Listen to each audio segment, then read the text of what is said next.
Black screen.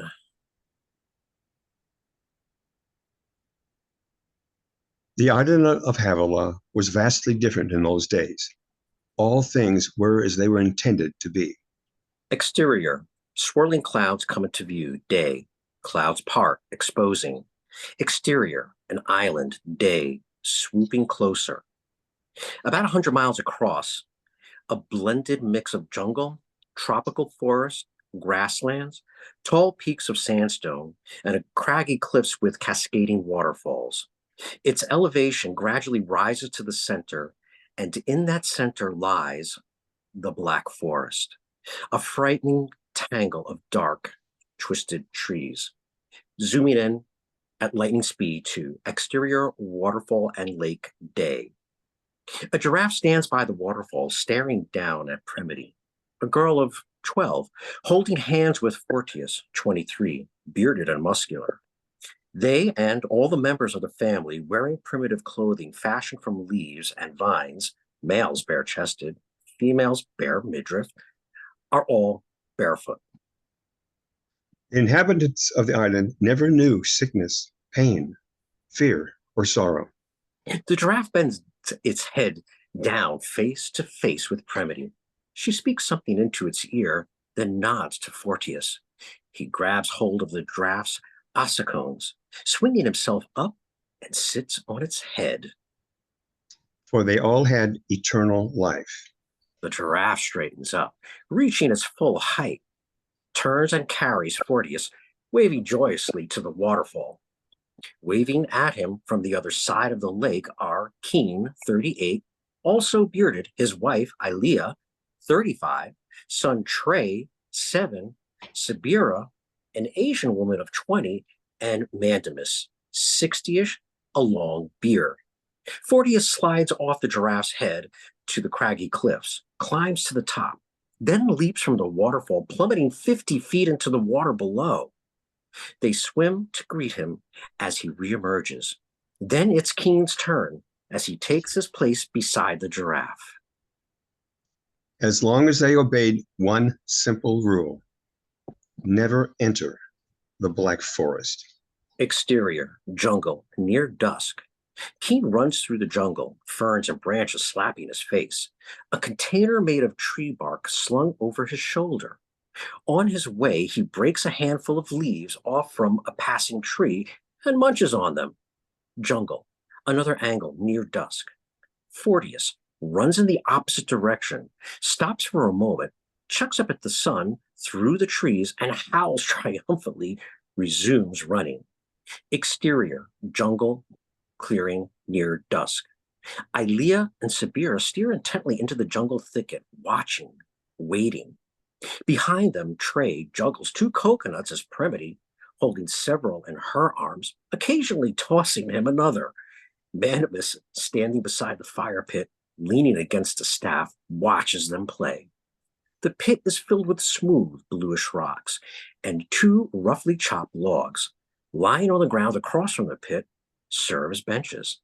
Despite being severed from its roots, fresh branches with leaves sprout from these logs. Their home is in the clearing of a thicket, broadleaf jungle surrounded by mahogany, ebony, and Coptic trees, accented by vines, ferns, and colorful orchids. Sounds of the jungle constantly fill the air. Birds of all sorts, baboons and chimpanzees, leopards and tigers, elephants, and the occasional cry of a pteranodon. How much time do we have left? Until the sun disappears from the horizon. Yeah, this race is really close. We missed Premity. Fortias is usually back by now. Children, a quick return is only half the contest. Speed matters very little if they should return empty-handed. Wait, someone's coming. Trey excitedly turns his head in Eilea's direction, dropping his 4 coconuts just as Premity tosses a 5th one. It smacks him in the forehead, but he doesn't react. Is it Fortias? I bet it's fodder. Mandemus, Trey, and Premity rush to Eilea's side, watching. A silhouetted figure emerges from the jungle. No, it's her brother. Fortias, over here. You won again? You're the winner. Fortias holds out his arms as Sabira runs into his embrace. Mandemus extends a hand. Fortias shakes it. Your puzzled expression is not the countenance of a champion. Well, I thought for sure father would beat me this time. They move to the fire pit, Fortias and Sabira arm in arm. Maybe we should sit and wait for him to return. Just as they begin to sit down, Don't get too comfortable. Keene emerges from the jungle. Eilea runs to meet them, kissing him, while the kids, shouting and cheering, lunge at him affectionately. Fortias approaches his father. They stand and stare at each other, grinning. I've taught you well, son. You can start winning any time, father. With uproarious laughter, the two men bear a hug. Then Mandemus motions for them all to sit on the logs. Now that we're all here, let's light the evening fire, shall we? They all sit facing the pit.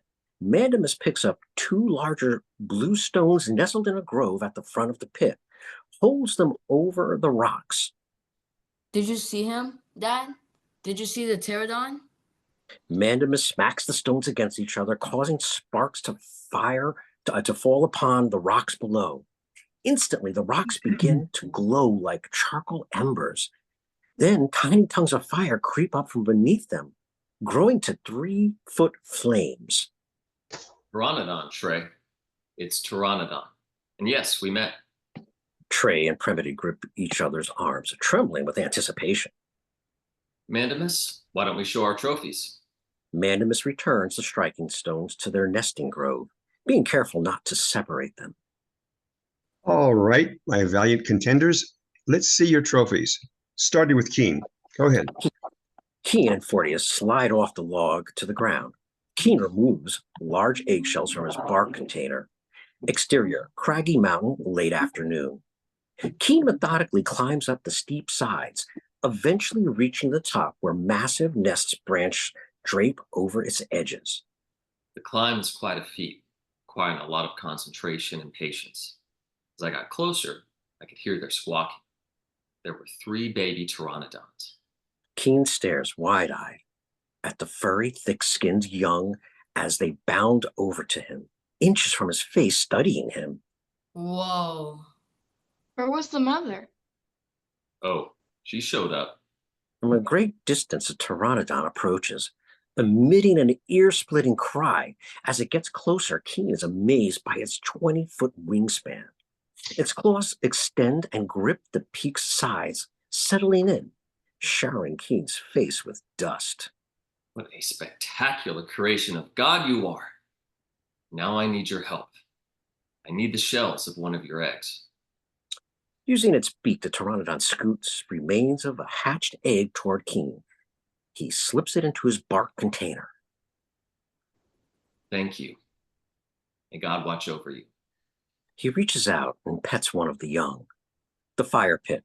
Trey studies the eggshells, then passes them on to Fortias. So you talk to them and they listen to you? That's right, Trey.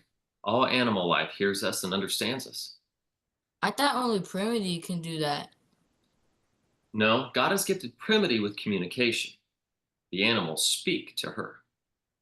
Now, Fortias, now your task was to Cut off the braid from Kelsey's hair. exactly. I braided their hair last week into little sections.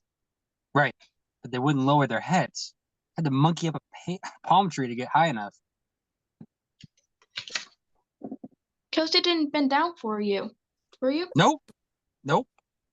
Exterior grasslands late afternoon. Fortias faces 2 giraffes, both with braided hair atop their heads, and both staring down at him as he jumps frantically in place, waving his arms. Said over and over. Kelsey, please. Lower your head. Down here. No, down here. No matter what I said, he ignored me. I even begged him. The fire pit. Wait, did you say he?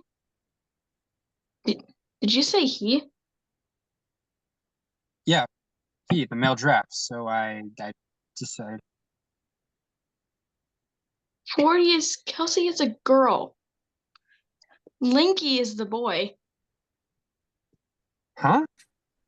Premity giggles, and the group starts chuckling. Fortius is dumbfounded. Mandemus leans over and ever so patiently explains. For clarification, I believe you were tasked with snipping off Kelsey's braids, not Lanky's. Right. Kelsey's the girl. Son, you do know the difference. Ecstatic laughter, Sabira giggling. Fortius takes it well. Yes, I do, Father. I just called her by the wrong name. Fortius whispers to Premity. Next time, can you train them to introduce themselves? Well, listen, guys, I'm afraid this changes everything. I declare Keene the winner of this game tonight. Applause and pats on the back for Keene. Sabira pampers Fortius with sympathy. If it's any comfort, you're still the fastest and strongest in all of Havilah. Thank you for facilitating another game night. And thank you, Fortias, for graciously accepting second place. Fortius stands before the group and bows. Eilea, would you like to start us off? Eilea reaches down and picks up 2 woven baskets filled with figs, dates, berries, huge mushrooms, and various leaves. As she passes a basket in each direction, they start to sing. Others follow. They sing softly as they remove selected items from the basket, passing it on, munching occasionally. He brings joy in the morning and blessings Blessings throughout throughout the the day. day.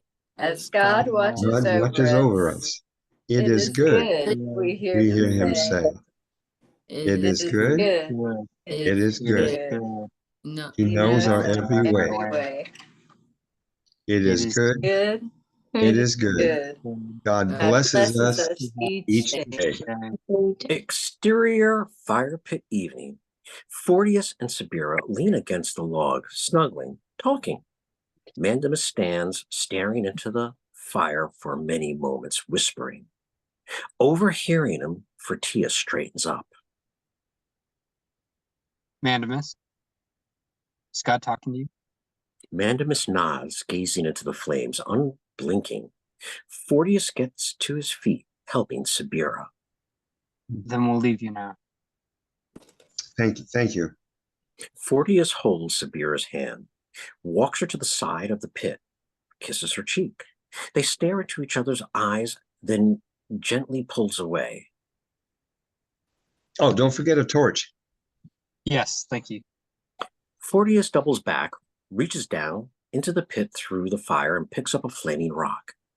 He walks to a small thatched hut, carrying the flaming rock, steps through its uncovered doorway. Beside his hut is a larger one, and through it, cut-out window, Keene is visible speaking to someone. Sabira, also holding a flaming stone, walks toward a hut in the opposite direction. Good night, Sabira. Nice. Mandemus. Interior, Keene's hut, evening.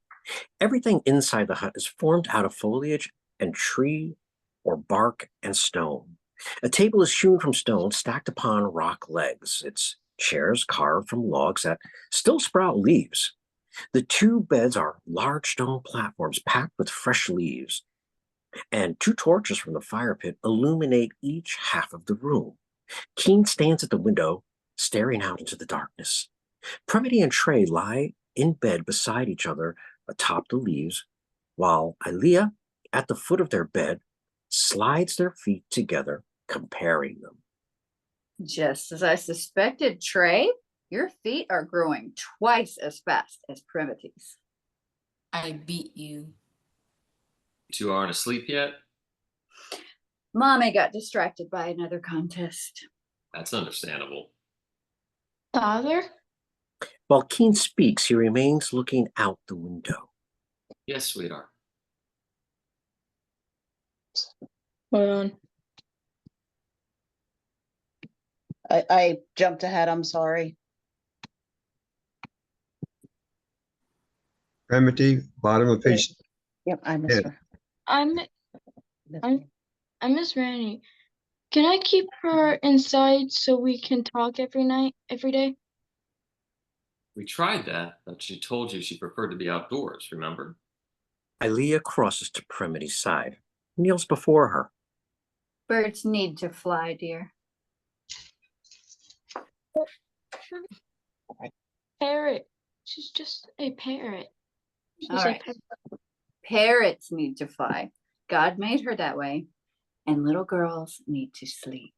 She reaches over and shakes Trey. So do little boys. Good night, mother. Mother. Good night, Father. Keene crosses to their bed and kisses each child, as does Eilea. Then Keene stands at the foot of their bed, Eilea at his side, and they both close their eyes while he extends his arm toward the children. Thank you, God, for a glorious day, and for the simple pleasures of life you have blessed us with. Amen. Amen. Arm in arm, Keene and Eilea walk toward the window. What have you been looking at? Mandemus, he's talking with God. They stand together watching him. Mandemus strolls throughout the clearing. The fire's still lit. He is talking softly, nodding a bit, motioning with his hands. There, see? It's as if they're talking face to face. Fascinating. After watching for a bit, Eilea gets restless, turns away. This is between the two of them. I know. He is The chosen. chosen. We're all chosen for a divine purpose. Yes. Mandemus has his specific gifts, as do we. Our roles in the family unit are determined by the gifts God has bestowed. We all know what gifts Fortias has. And if you don't, he'll tell you. They both laugh, which causes the children to stir.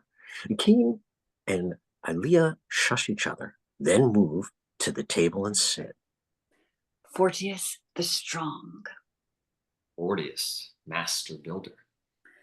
Fortias the great romancer. You know, even though Sabira is not our own, I think I've discovered her gift.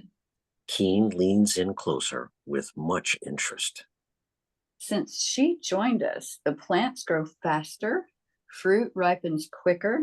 Her gardening skills have far surpassed mine. I thought it was you growing in your gift. No, it's her.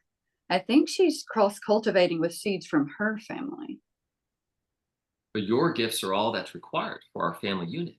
God designed it that way. Was Sabira leaving her family part of his design? Exterior jungle clearing morning. Sabira and Mandemus emerge from his hut. Walking side by side, they stop and face each other. When it is time, I will perform the ceremony. No, when it is time. Well, God will bring complete peace to both of you, you and Fortias, both. Peace also to you. Mandemus chuckles, shakes his head. No. Well, I asked many questions. He places his hands on her shoulders, looks in her eyes. my dear Sabira, I cherish every question, every conversation we've ever had. But yes, God prompts you to marry, I too shall have peace. She stammers, struggles for the right words. But you'll be alone. I will be alone again. He sighs, puts his arm about her shoulder. They start walking toward the pit. I was at peace before you, and I shall be at peace after you. Remember, God is all I ever need. The fire pit. Eilea, holding two baskets, watches Mandemus and Sabira as they approach. Ah, there you are. Mandemus, the children are waiting. Sabira, I've got your basket. The two women disappear through the ferns while Mandemus heads for Keene's hut, the children running out to greet him. Exterior, deep jungle, day. Mandemus strolls with Premity and Trey, gazing up at the tall Coptic trees. A flying lemur soars overhead. Trey points up at one tree. Mandemus shakes his head. Premity points to another. He studies it for a second, shakes his head. Which one is it? Well, I'm not sure. They all look alike, but its top branches formed excellent seating accommodations. They hear a rustle ahead of them. As they near the spot, they see a snake moving through the leaves. The snake has 4 pairs of clawless reptile legs. Premity steps up to it, bends down, and pets its snout. Hello, Mr. Snake. Do you remember us? She turns to the others, nodding emphatically, then back to the snake. Good. Can you tell us which tree we watched the sunset from? Which one? But they all look alike. That's what I've been saying. Can you show us? She jumps up and down, gleefully turns to Mandemus. We're supposed to follow him. The snake moves quickly through the grass. Streaking far ahead of them, they scramble to keep up. It stops beside one particular tree, sits up, and rests one foot against its trunk. This is it. They steady their footing and start climbing. Thank you, Mr. Snake. Exterior, jungle garden, day. The garden area, about 12 feet by 16 feet, has been cleared by an axe, leaving behind numerous stumps, all sprouting with new branches and leaves. A consistent trickle of water flows from a bubbling, gently spewing from a rock, watering the rows of plants. Each plant has large, colorful berries, and the trees all bear unusual-looking fruit. Eilea and Sabira, on their knees, slice grooves into the dirt with homemade hand rakes. No strain, no sweat. Their baskets are filled with seeds. Eilea's different from Sabira's. They work in silence for a while. What were you and Mandemus talking about earlier? God tells him the time Mandemus will join me to your son. They trudge on through the dirt, Eilea watching Sabira, but Sabira never makes eye contact. Then you will be my family. Sabira glances up at Eilea. Their eyes meet. They smile. I hope that arrangement works for your family as well. Family never will know. Do they know you're with us? Sabira reaches for some seeds and accidentally knocks over her basket, spilling it into Eilea's. I am the youngest of 4 sisters and easy for to be unnoticed. My, that is a large family. Did any of them marry? Yes, all of them. I was last. Always last.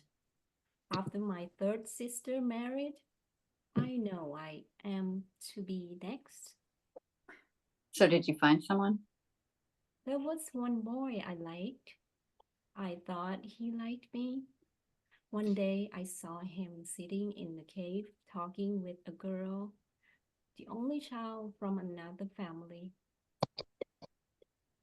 I see them laughing, smiling, falling in love. I was the last sister. It was my turn, and he fell for another only child. Worse than being last. So I leave the Highlander, come to the jungle. Eilea tenderly touches Sabira's face. Listen to me. You are forever a part of us. We love you as if you were our own blood. Always feel free, Sabira, to come to me anytime for anything. Sabira nods, smiling broadly. She hugs Eilea long and hard. Exterior, atop tree canopy day. There they sit, Mandemus, Premity, and Trey, munching on tree leaves, gazing out at a panoramic view of the island. Is that where Sabira is from? Yes, those are the highlands. What are those holes in the mountain? They're called caves, and I understand that some of them are so deep that they go into the mountain. Mandemus?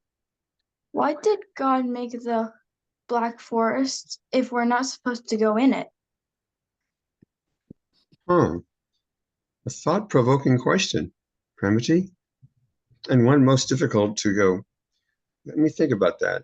He strokes his beard in deep thought. Okay. Your beloved parrot, Raina?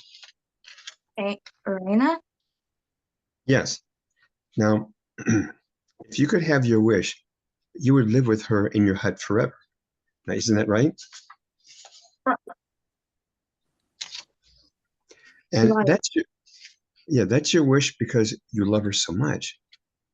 But what if her wish was to fly free and you forced her to stay with you? She would not be happy. That's right, Trey. You see, by forcing her to stay, you've taken away her choice to stay. Now, if you set her free and she chooses to return, what does that tell you? That she loves being with me? Yes, my child, yes. And we prove our love for God by choosing to honor his wish. Without choice, there is no love. They gaze out at the unsightly forest. Well, I love God, and it's easy to stay away. Me too.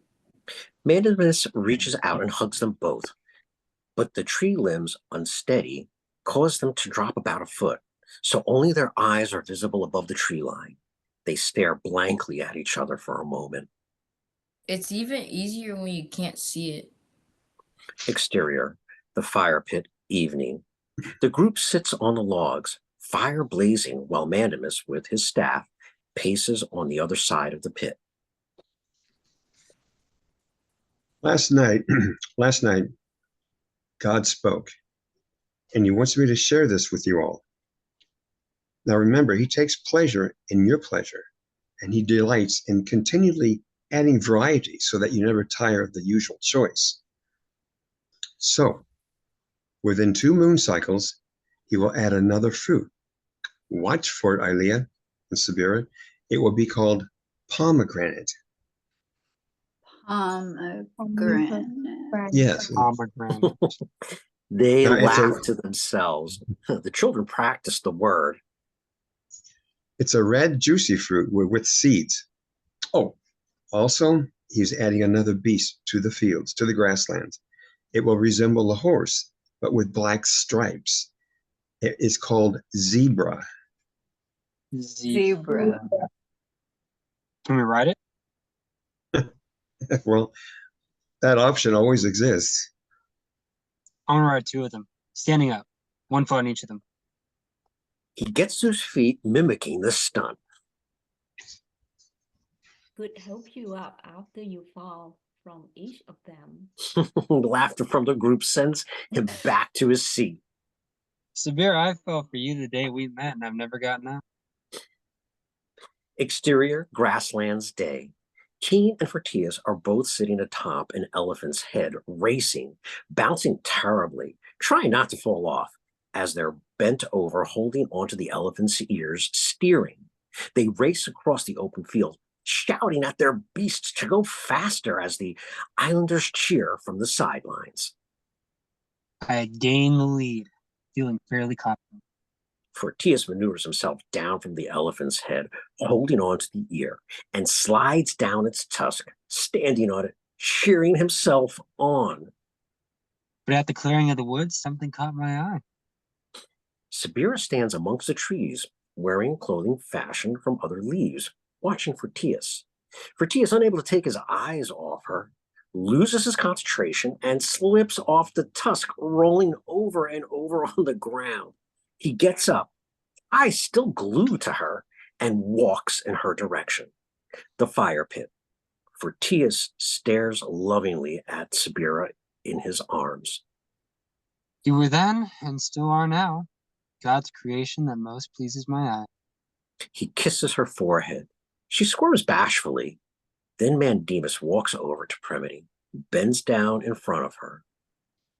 And you, my dear child, will receive the desire of your heart. Reyna will fly into our camp tonight and make it her new home. She jumps up and grabs his neck. The others cheer jubilantly. Well, let's all sing to our God and our friend, shall we? Eilea?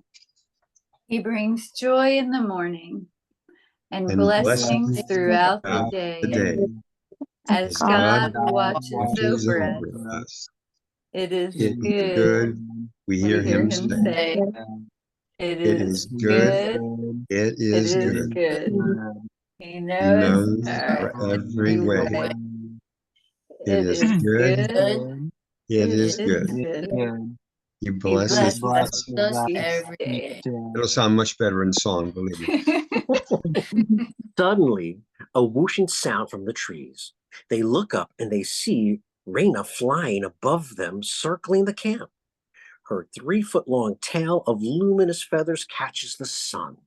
Premity puts out her hand, and Reyna flies down to her, perches on her finger. They all gather around, petting her as Premity whispers into her ear. Exterior, rocky sandstone mountains, day. Fortias scales a tall, rocky mountain, Sabira close behind. Pine trees dot the cliffs. Eagles soar overhead. The jungle's tree canopy in the distance. Still with me, love? Right behind you, darling. He gets to the top, peers down over the side, and offers Sabira his hand. She grabs it, and he pulls her up to his side. They roll onto their backs, resting. He lets out a triumphant shout. Woo! We did it, Sabira. Made it to the highest point on the island. Together, there's nothing we can't do. He gets up on his knees, looks down on her, mesmerized. Glory to God. Is there anything more beautiful? Me? Of course you. I would scale the tallest peak 100 times if his face were on the other side. Sabira's eyes focus away from him to another part of the sky. Is that Reyna? Fortias turns his eyes skyward, squinting, and sees Reyna flying high overhead. I think so. He waves his arm in Reyna's direction. Reyna! Reyna! They hear a faint parrot cry. Sabira suddenly shoots up from the ground and looks down on him. Do you think we are the first First what? to get to the high point of the island? Doubtful. Too bad. Well, maybe I'll be the first. She shakes off running down the terrain before them. To get to those boulders. He jumps to his feet and runs after her. She laughing all the way. Sabira hides behind one of the boulders, peeks out, giggling, and then hides again. He pulls a peekaboo on her. She squeals, then runs away. He chases her, catches her, holds her at arm's length. They stare at each other, starry-eyed. If I were lost, would you look for me? Grabbing each other's hands, they start twirling in a circle, laughing giddily. I'd search the ends of the earth. Up down a forest to find me? In a fleeting moment, my precious prancing gazelle. Would you follow me wherever I... Dizzy, they fly apart from each other, tumbling to the ground. Sabira rolls and lands near the rim of the black forest. Head spinning, she gazes up at the twisted branches. Suddenly, her laughter ceases and her eyes gaze over the fascination. Fortias, still laughing, gets up and wobbles over to her. When he sees where they are, he freezes. The Black Forest. Sabira slowly gets to her feet, staring hypnotically. I've never been this close. And we shouldn't be. Let's go. She takes a few steps toward the forest. Do you think anyone else has been this close? I don't know, but nobody's ever gone inside. That I know. She steps closer still. Then I'll be the first. Sabira, stop. Turn around and come back. She turns to him, a look of defiance on her face. What if I went inside? Would you come for me? I don't know. I couldn't. You said you would chop down a forest to find me. He starts toward her now, his arms outstretched, trembling. We were playing Sabira. Now, please, come to me. Sabira stares at him blankly, then looks again at the forest, then back at Fortias. Her eyes narrow. No. You come to me. With that, she makes a mad dash into the forest. No! Sabira, no! Sabira stops a third of the way into the forest. She looks up and down and all around her eyes never beholding such imperfection. A smile creeps onto her face. She starts to laugh. Fortias inches his way closer, peering through the tangled branches to catch a glimpse of her. Sabira! Sabira, are you all right? He hears her laughing uncontrollably, hysterically. Where are you? I can't see you. Sabira looks at her hands, arms, and legs as if she were seeing them for the first time, touching her skin like it was unfamiliar to her. Fortias, this is wonderful. You need to come in here. Hurry. Fortias steps mere inches from entering the forest, carefully watching the points of the branches. With much trepidation, he places one foot inside the forest. Nothing happens. Then the next foot. Fortias tiptoes inside and stops beside Sabira, looking over her. You look different. Feel like an animal. A huge grin suddenly strikes her face. Wait. I feel something. All of a sudden, Fortias lets out a primal scream. He shouts and pumps his fist into the air. They hop up and down, spin around, stomping the ground. Let's be animals together. He plants a kiss on her lips, and she returns the passion, moaning, panting, their hands pawing crazily at each other. Oh, something grabbed me. It's me, Sabira. No, it's not. She pushes him away. What? What's the matter? She starts scratching her arms. Something feels no good. Something's crawling on my arm. Sabira pierces the ear with a blood-curdling scream. No, it's crawling on my back. What? Help me! He seizes her arm and looks up and down. Sabira, there's nothing there. There's nothing there. Then Fortias twitches and bends over her, holding his stomach. Oh, I think it's in me. Spreading. It's in my chest. They both shake violently, clawing themselves. They lose their balance and they fall against the branches, bleeding, screaming. Get out of my way! She shoves him aside, knocking him down, and starts running. When Sabira clears the forest, she trips, falls to the ground. Fortias emerges, sees her on the ground, and drops to his knees beside her. Fortias begins to weep. My God. Almighty God, what have I done? Forgive me. Forgive me. He lowers his face to the ground, sobbing. Sabira wraps her arms around him as they cling to each other. In the sky, an immense gathering of birds, hundreds of them, are flocking in their direction. Fortias, there is a large black mark on your arm. He wipes his tears and he looks at his arm, then notices a similar mark on her. What do we tell the others? He grabs her arms, squeezing. We don't tell them. We can't. Do you understand? She nods wearily. He shakes her. Sabira, Do you hear me? We can never tell them, ever. A low rumbling noise arises, growling louder, gradually becoming a moaning sound. Fortias and Sabira feel the earth start to shake. Alarmed, they get to their feet. As they run, a crevice opens up and they dodge it, racing for the boulders. The birds in flight form a shape of a man's face that fills the sky, an expression of deep anguish, eyes raised, mouth wide open. As the mouth opens wider, the ground's moaning grows louder. Fortias and Sabira stop beside a boulder, panting, terrified. The earth's moaning is so loud she covers her ears. Fortias embraces her tightly. She peeks out over his shoulder at the black forest. No! Don't look back. We need to get off this mountain. Stay with me. He grabs her hand and races for the mountain's ledge.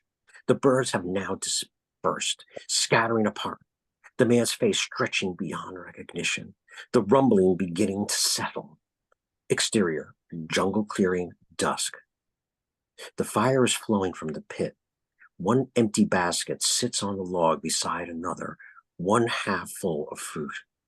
Keene and Eilea stand together, staring out into the jungle. Mandemus sits with the children. Why did God shake the dirt? I don't know. Do you think that's what scared Raina away? Well, Raina will come back, child. She will. Mandemus gets up, walks next to Keene. Where do you suppose they are? Mandemus merely shakes his head. There's a feeling in my stomach. I don't like it. At that moment, Fortias and Sabira appear. He is limping while she supports his weight. He has 2 alocasia leaves tied around his neck, wearing them like a cape to hide the black marks on his back. Sabira also has different colored foliage attached to her original clothes. The others excitedly rush to greet them, then freeze, mouths open. Did we miss dinner? Stunned silence for many moments.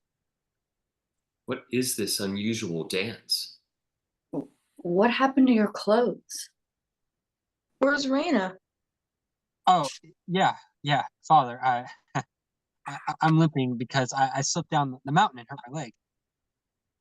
Hurt? What do you mean? What is limping? Eilea touches Sabira's sleeve addition, tests its texture. Where did you get these leaves? Fortias brushes her hand away and makes his way to the nearest log, Sabira helping. You're walking funny. Let me try that. Trey starts mimicking a limp. Keene motions for him to stop. Did you see Raina? Fortias winces with pain, and they notice. Yeah, yes, we saw him. Her. Her. She flied over us and we waved. Such a pretty bird. Parrot. Mandemus bends down and inspects Fortias's leg. This is most unusual. See how the ankle area is puffed. It's twice its size. He pokes at the swelling. Fortias howls in pain, startling everyone. What just happened? It hurt pretty bad. Mandemus stands up, studies them. Keene whispers something in his ear. Mandemus shrugs, shakes his head. Son, you've never missed dinner. Where have you 2 been? Well, we got lost. Lost? What do you mean? Couldn't find the way. How is that possible? It just happened, all right? Keene backs away, staring for a few moments. He looks over at his son. Fortias looks at his father. They lock eyes, but Fortias can't look at him any longer and turns away. Keene takes Eilea's hand. Children, come. Premity and Trey follow their parents toward the hut. There's fruit for you in the basket. Thank you. Wait, don't forget your torch. Keene circles back and reaches down into the fire. Instantly, he cries out in intense pain. Everyone jolts, frightened by his cry. Eilea rushes to his side. They both look down at his red, shaking hand. Fortias and Sabira get to their feet, whisper to each other. A brief kiss on the lips, then they part. Fortias limps away. Sabira walks toward Mandemus's hut. Mandemus moves to the fire pit, kneels, and reaches for the striking stones. Before he even touches them, the fire suddenly goes out. He freezes there, hands outstretched. That moment he realizes nothing will ever be the same. Exterior, jungle clearing, morning. Everyone is present except Sabira, and all are eating fruit and mushrooms. Each of them has a walking stick at their feet. Fortias still wears his leaf cape and occasionally scratches at both arms. I can't wait to meet Zebra. Introduce me to them. Maybe I can have a beast friend. They like to have their own name. So if you call them, they'll come. What do they talk about? Oh, they like to talk about God and how much they thinks takes care of them. Why hasn't Sabira joined us? Well, the last time I checked, she was still sleeping. Still sleeping. Just then, Sabira appears and walks briskly toward the pit. Good morning, dear. We set aside some fruit for you. You'll love the pomegranate.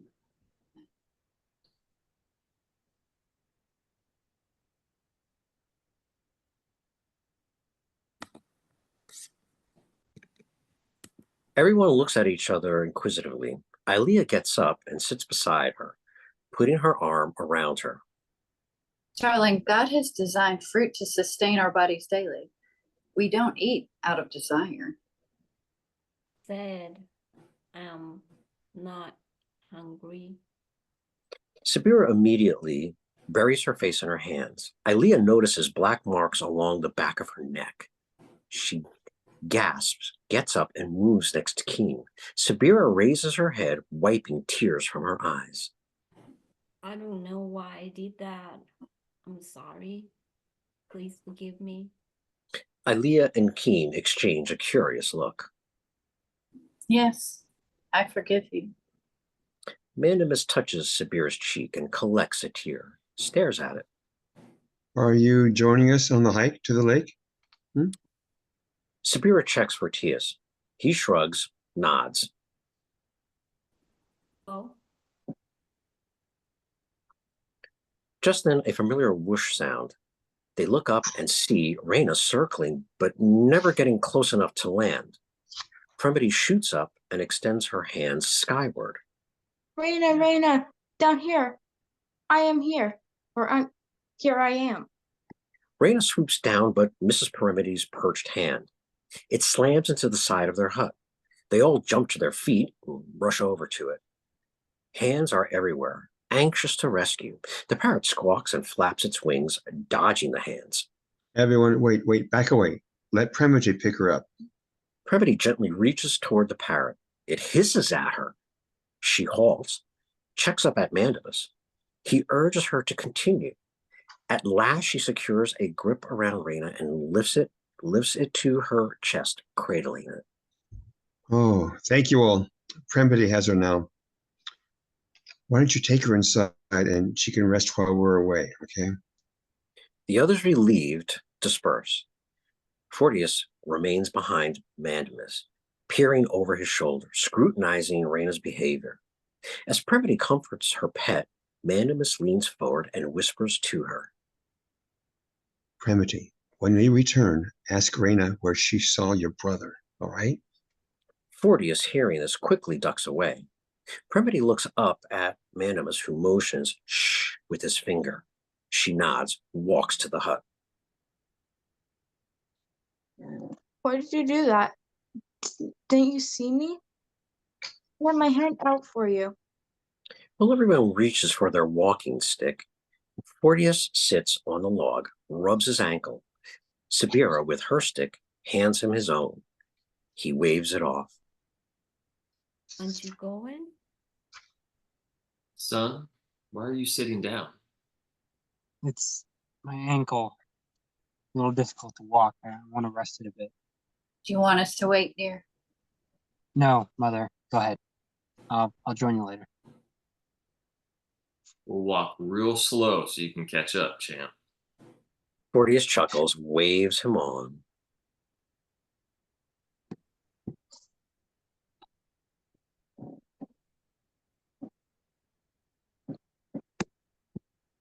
Sabira?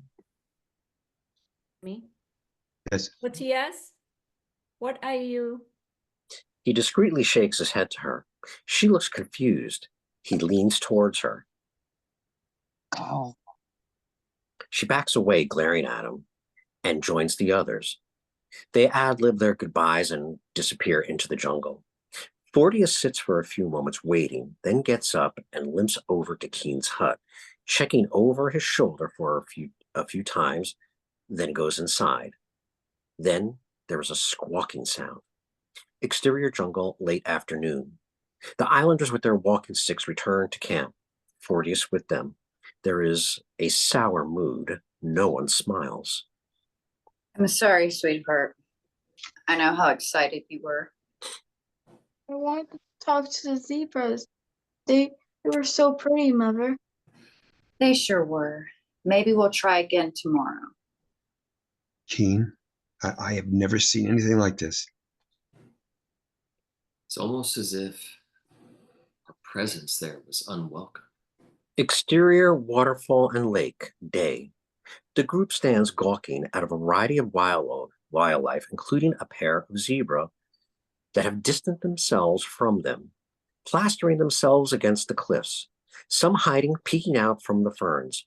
Premity ventures forward, her hands outstretched, and the animals cower all the more. Back to Keene and Mandemus. I'll talk to God and I'll try to get some answers. While walking, Trey breaks off some leaves, taking a bite from them. He stops suddenly, grimacing, then spits them out. Yuck. The leaves taste not good. The others turn toward him, startled. After ducking a few branches, they enter the jungle garden.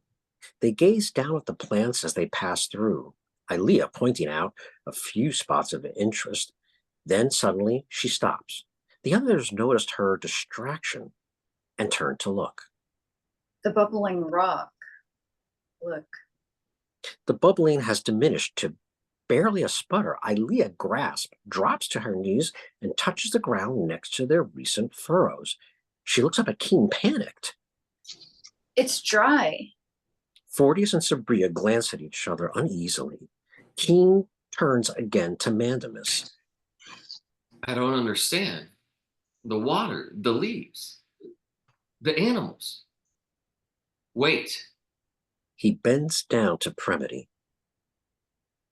Premity, have Raina tell us what's wrong with the animals. Premity smiles and nods excitedly. Then suddenly she stops. The others continue walking, unaware she's behind them. Eilea turns and sees her standing alone. Honey, what's wrong? Raina was acting strange, like the others. What if? Premity gasps. Then she tears away from the group in a panic. Raina, no! They scramble to catch up with her. Sabira starts running, turns and sees Fortias slowing his pace. She motions him forward, so he runs. Just outside the jungle clearing, Premity, still in front, disappears through the foliage, the others following. Fortias grabs Sabira's arm, pulls her back to his side. What? What are you doing?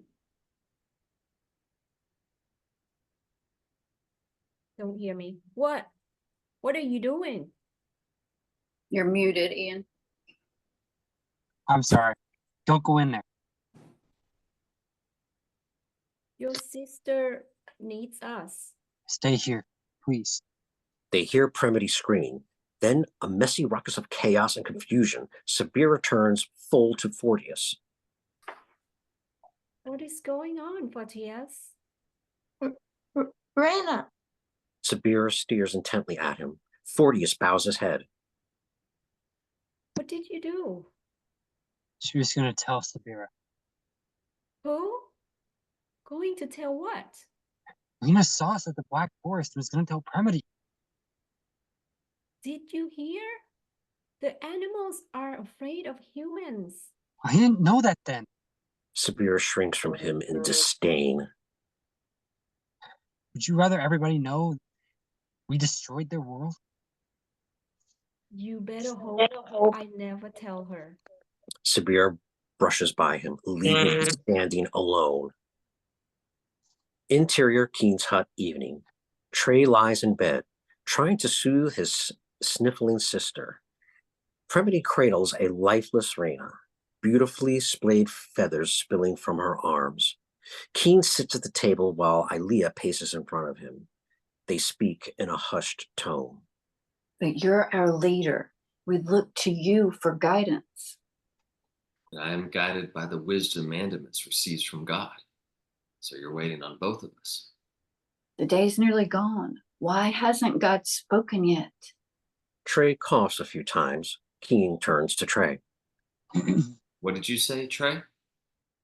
Trey shakes his head. Keene turns back to Eilea. She kneels at his feet, looking up at him, grasping his hands. Something is happening. Our way of life is changing before our eyes. Every passing day, something good disappears. Trey coughs again. Keene and Eilea go over and sit on the bed. Why are you making that sound? I don't know, but I can't stop. Keene places his hand on his cheek. Alarmed, he quickly puts both his hands on his neck, his arms. Eilea, feel his face. She touches Trey's cheeks. Why is he so warm? Hello, Keene? Mandemus stands in the doorway. Keene gets up and goes to meet him. Mandemus, have you heard anything? Yes, God has spoken. Thank you, God. Thank you. Let's talk outside. Exterior fire pit evening. Keene is seated on a log. Mandemus stops and picks up the striking stones, tests them. No sparks, no fire. Striking stone still won't work. Mandemus shakes his head, frustrated. He tosses them into the center of the pit. That's when Keene notices a black smudge on the back of his neck. What is that black mark on your neck? Mandemus sits beside him, lowers his voice. It's called crucitus. What is crucitus? It is a mark of disobedience. Disobedience? You? No, not just me. All of us. Even you. Keene turns his head, trying to see his own shoulder. Now, you may not see it yet, but it's there, and it will spread. I don't understand. Why are we marked? Somebody has broken the commandment.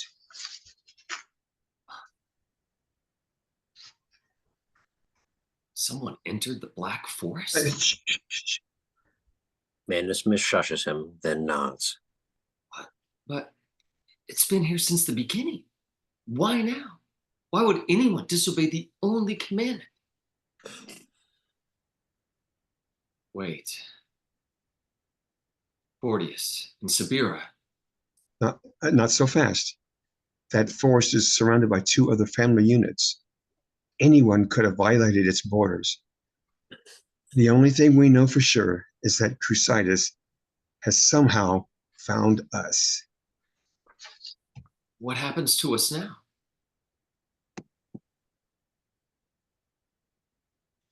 We will all eventually die. What do you mean? Die? Like Reyna, lifeless. At some point, all our lives will cease. What? What are you saying? I mean, Keene, there is no more forever. Keene rises from the log. Wait a minute. Wait a minute.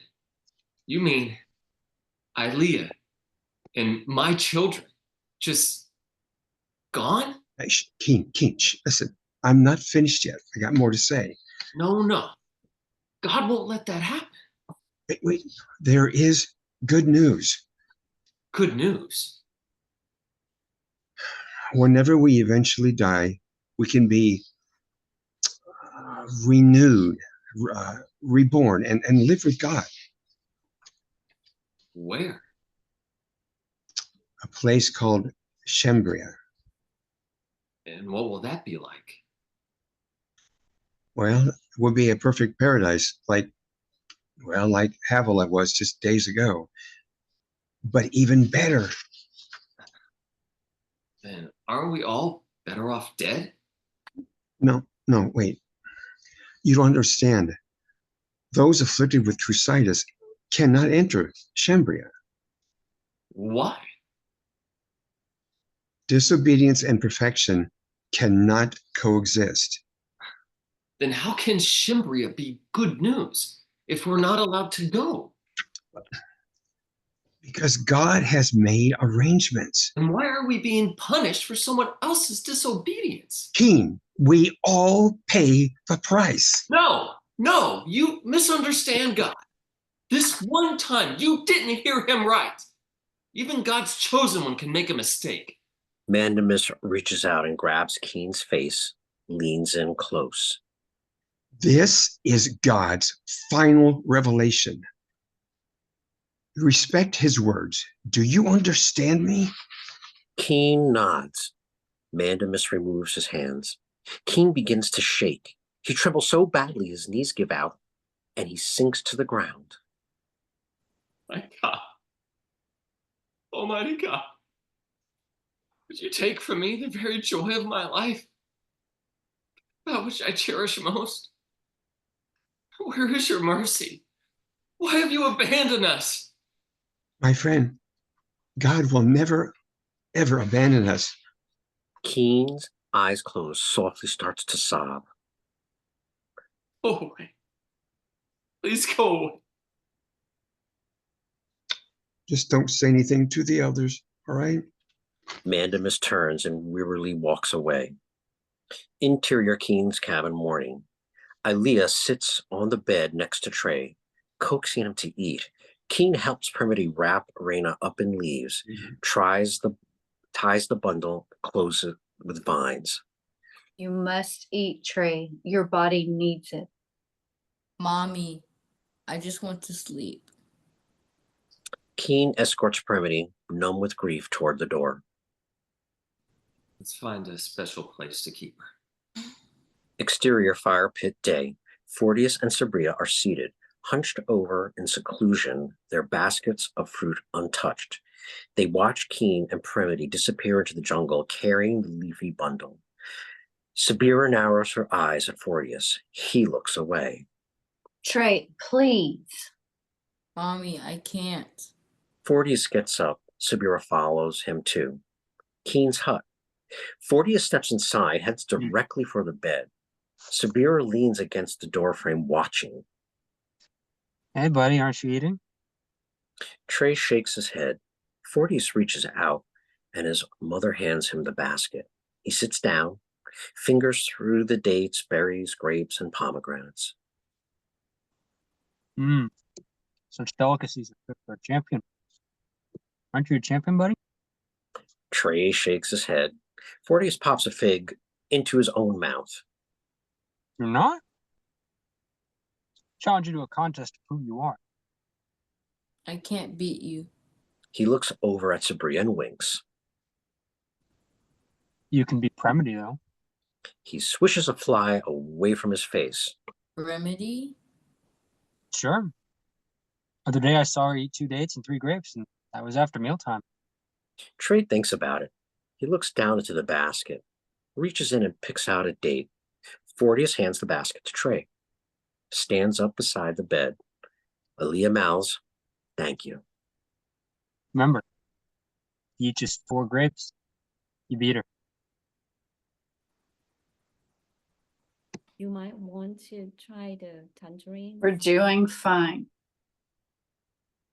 One seeds from my family. I know what's best for my son. Both of them.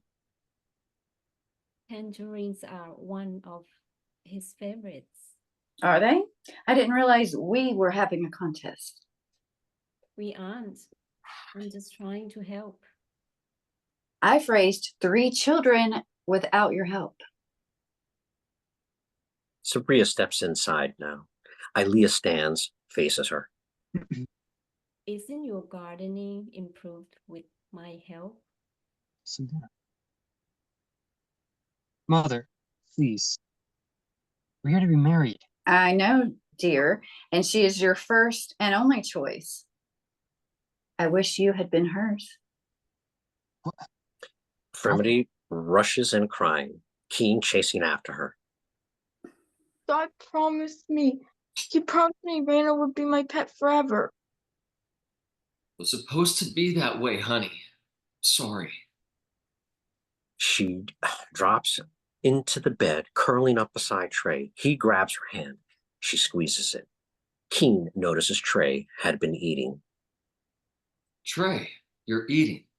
Was it the tangerines? There weren't any tangerines. Eilea plops the basket into Keene's hand, then storms for the door.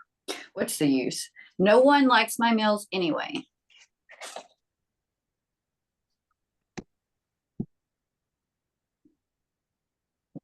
Fortias.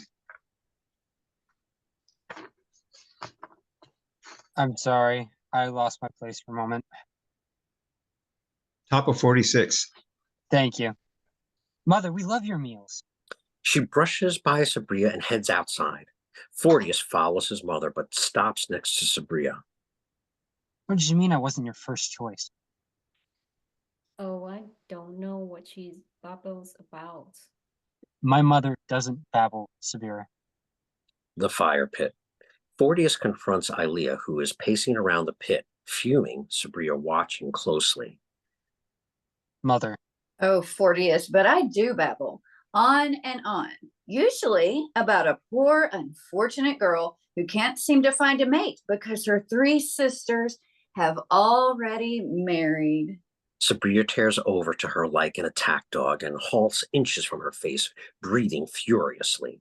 All the available men on the island, leaving her with one cave boy who chose someone else. Suddenly, Sabira snatches up the basket of fruit and flings its contents into Eilea's face. Peelings, berries, seeds drip from her nose and cheeks.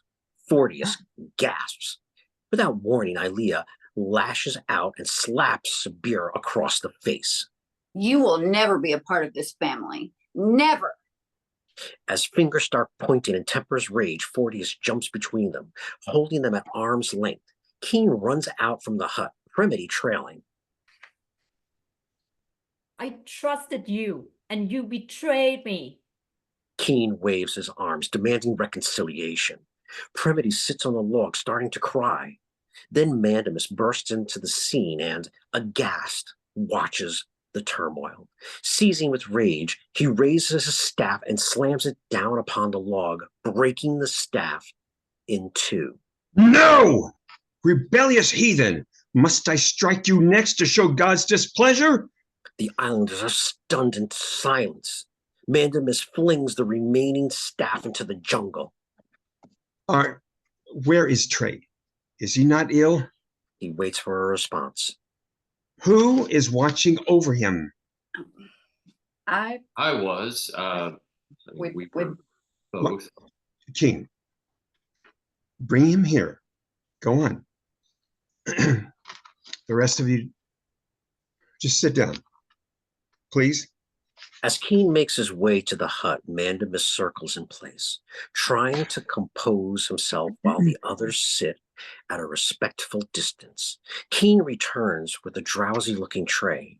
Everyone is seated, all eyes on Mandemus. The Black Forest has been violated. stunned silence soon gives way to gasps, moans, and anger. That breach has unleashed Crucitus, the new steward of our homeland. It has infected the plants, the water, the pure source of fire, everything. And if you haven't already noticed, we too are forever changed. From now on, each of us will contend with two desires: the desire to obey God and the desire to disobey God. This is only the beginning of our daily struggles. Soon, all of nature, all of it, the animals and the sky above us, will resist cooperation and they'll become our adversaries. And as the curse spreads, everything we love about Havilah will erode and disappear. We will soon forget what our eternity here was like. Our hearts will become cold and bitter, and our lives barren, mundane, and meaningless. Eilea is softly sobbing. The air is heavy. Suddenly, like the breaking sun, a smile appears on Mandemus's face. But there is hope. God offers a cure that will remove Crucitus from our hearts and help us to reverse the effects. Will it make Trey better? I don't know. What is this cure? The cure lies deep within the Black Forest in the form of a creature unknown to us. This creature, although surrounded by pure evil, is the only living thing on this island untouched by Crucitus. And its blood will forgive or atone for our faults, making us pure in God's eyes. Do you understand? What does the creature look like? I don't know, my child, but God said it would make itself known to us. I don't know. I don't understand. How can its blood save us when it's inside its body? Well, we must extract it and cover our sin spots with it. Only then can Crucitus be restored, be removed. Long silence. They all check each other's reactions. Mandemus? Yeah. I'll go to the Black Forest and bring back the cure. And I will accompany you. Wait, is it safe to step inside its borders? Well, the damage, my dear, has already been done. Actually, I'm more concerned with our safety outside the Black Forest. Why?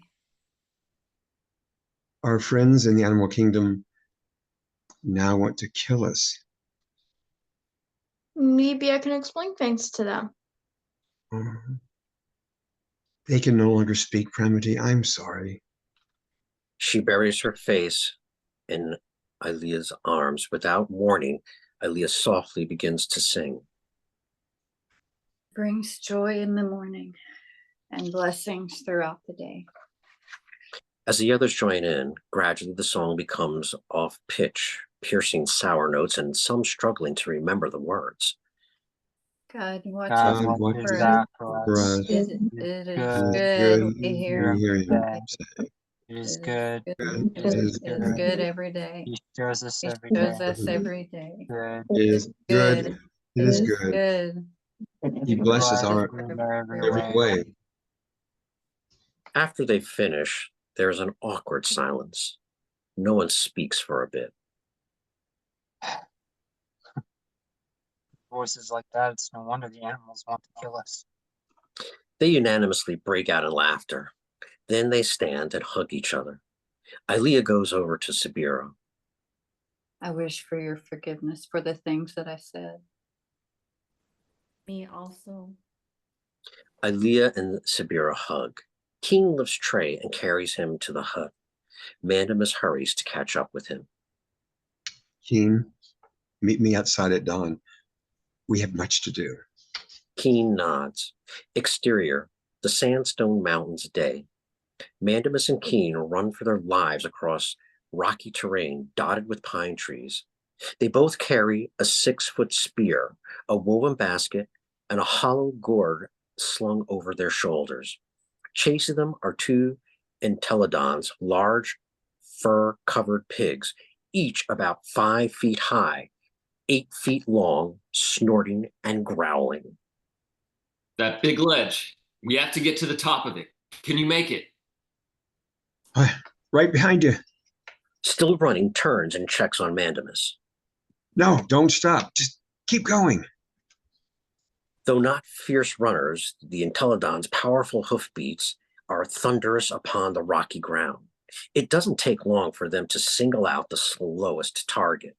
Keene turns and sees them closing in on Mandemus. Mandemus!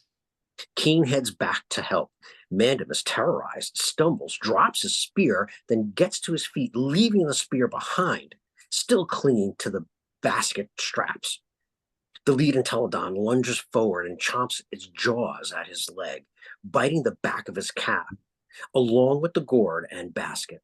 Mandemus cries out. Fruit rolling out of the basket momentarily distracts the beast. Mandemus, the tree! Get into the tree! They can't climb! Mandemus scuttles up to the nearest tree. The other beast zeroes in on Keene, who retreats for the tree, still gripping his spear. The snarling animals chomp their jaws, trying to reach their prey, but their hooves offer little traction on the bark. Don't let go! Mandemus, trembling, peers down at his bleeding leg, then over at Keene, trapped in his tree. Mandemus closes his eyes, his lips silently moving. Then 2 more entelodons appear, joining the other one at Mandemus's tree. Although none of them gain any footage, the tree starts to shake and creak. Hang on! Hang on! Suddenly, a cry of a pteranodon pierces the air. The 4 beasts, alerted, search the sky. A giant shadow overtakes them, and the 3 at Mandemus's tree quickly scatter in all directions. The one at Keene's tree is pinned in, cowering. The huge bird flies down, snatching it with its claws, then starts to fly off, carrying the beast off the ground. Boom! Keene jumps down from the tree, rears back his spear, and flings it up at the pteranodon. It pierces its belly. Keene, no! The bird flies off, dropping the beast to the ground. Thud. Then the bird gains altitude. The spear falls from its body. Keene rushes over to the fallen beast. Mandemus, limping, joins Keene at his side. They look down at the dying entelodon, bloodied, breathing low and deep. Its beard whiskers a glossy orange color. Keene kneels before the beast, looking at it endearingly. External, near the sandstone mountains day. While Premity feeds several entelodons with fruit from her basket, Keene plays tag with a few of them, laughing giddily, dodging them as they snort, pawing at the dirt. When he sees Premity break open a berry and start painting a beast's whiskers, he jogs over to her. What are you doing? I want people to tell them apart. Why? This one loves figs. I want to be sure he gets them before the others do. I think I'll call him Figgy. Boom. Back to Keene and Mandemus. Keene carefully reaches out and pets the side of Figgy Boom's face. Its eyes open, sees Keene, jolts, then stares back at him.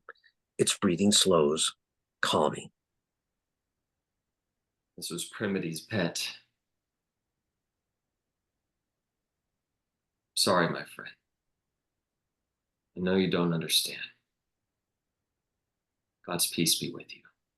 Within moments, his eyes closes. The breathing stops.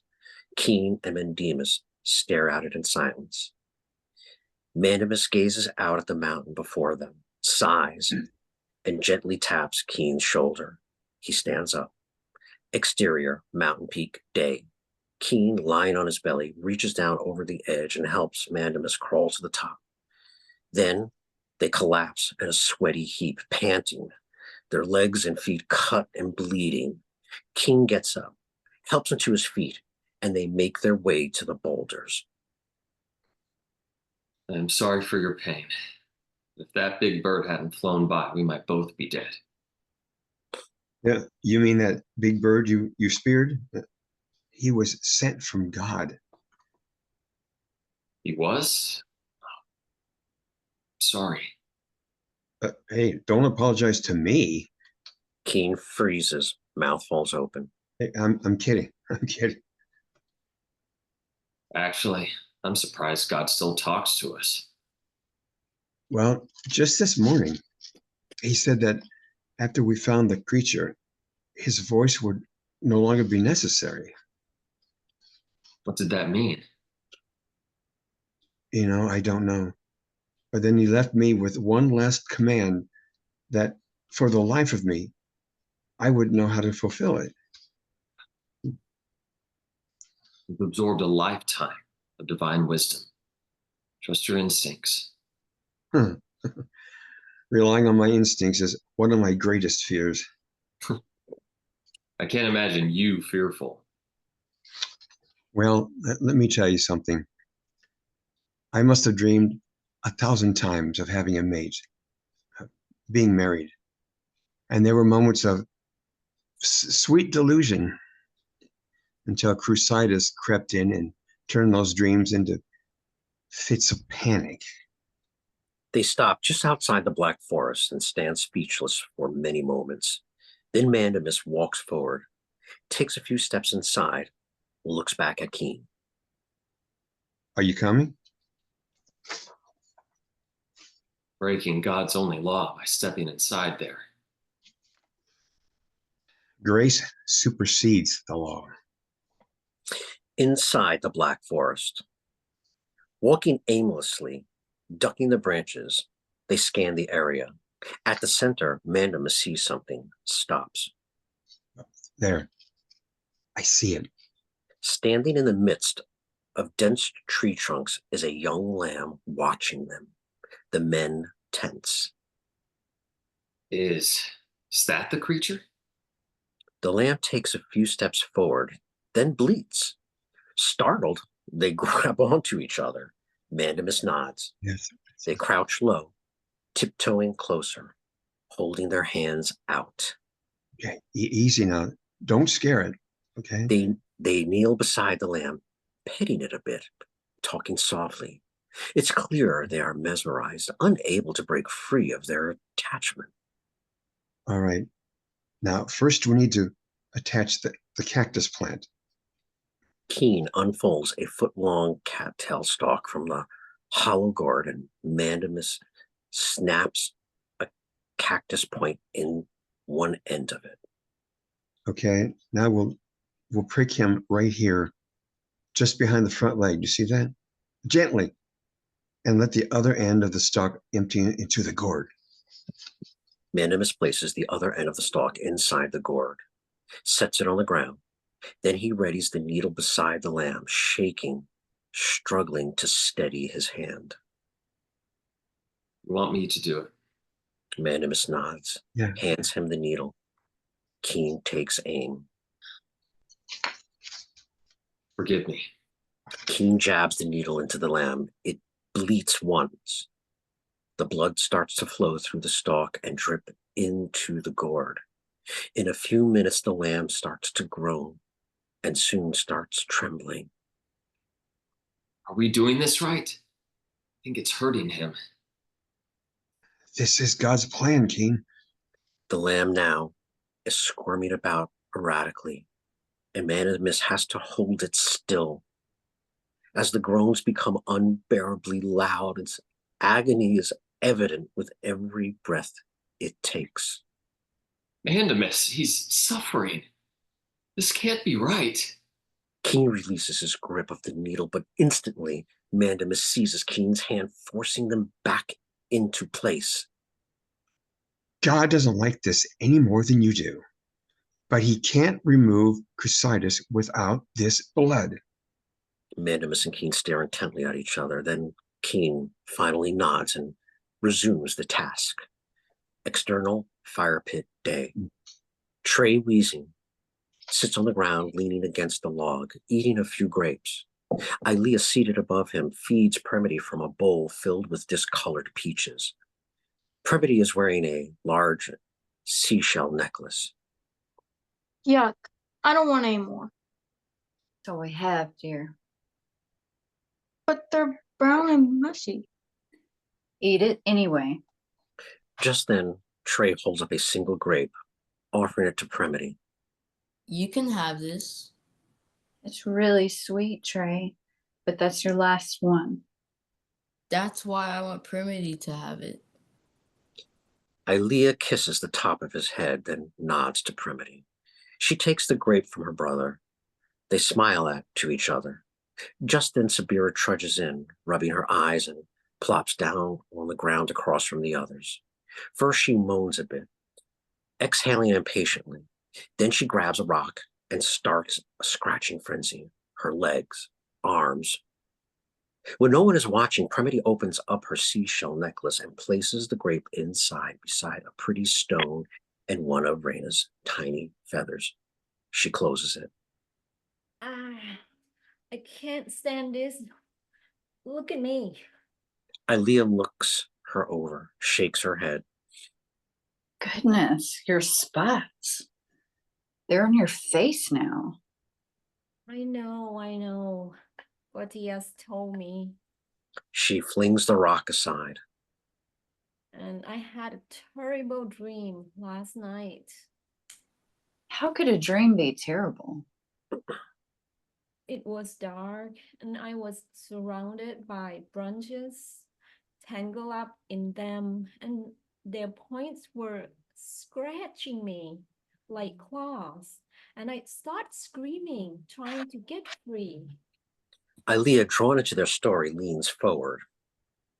Then I failed and I found a stick and I used it to fight my way out. Then, when I'm free, the light came in. I looked and that stick is snake. God would never send dreams like that.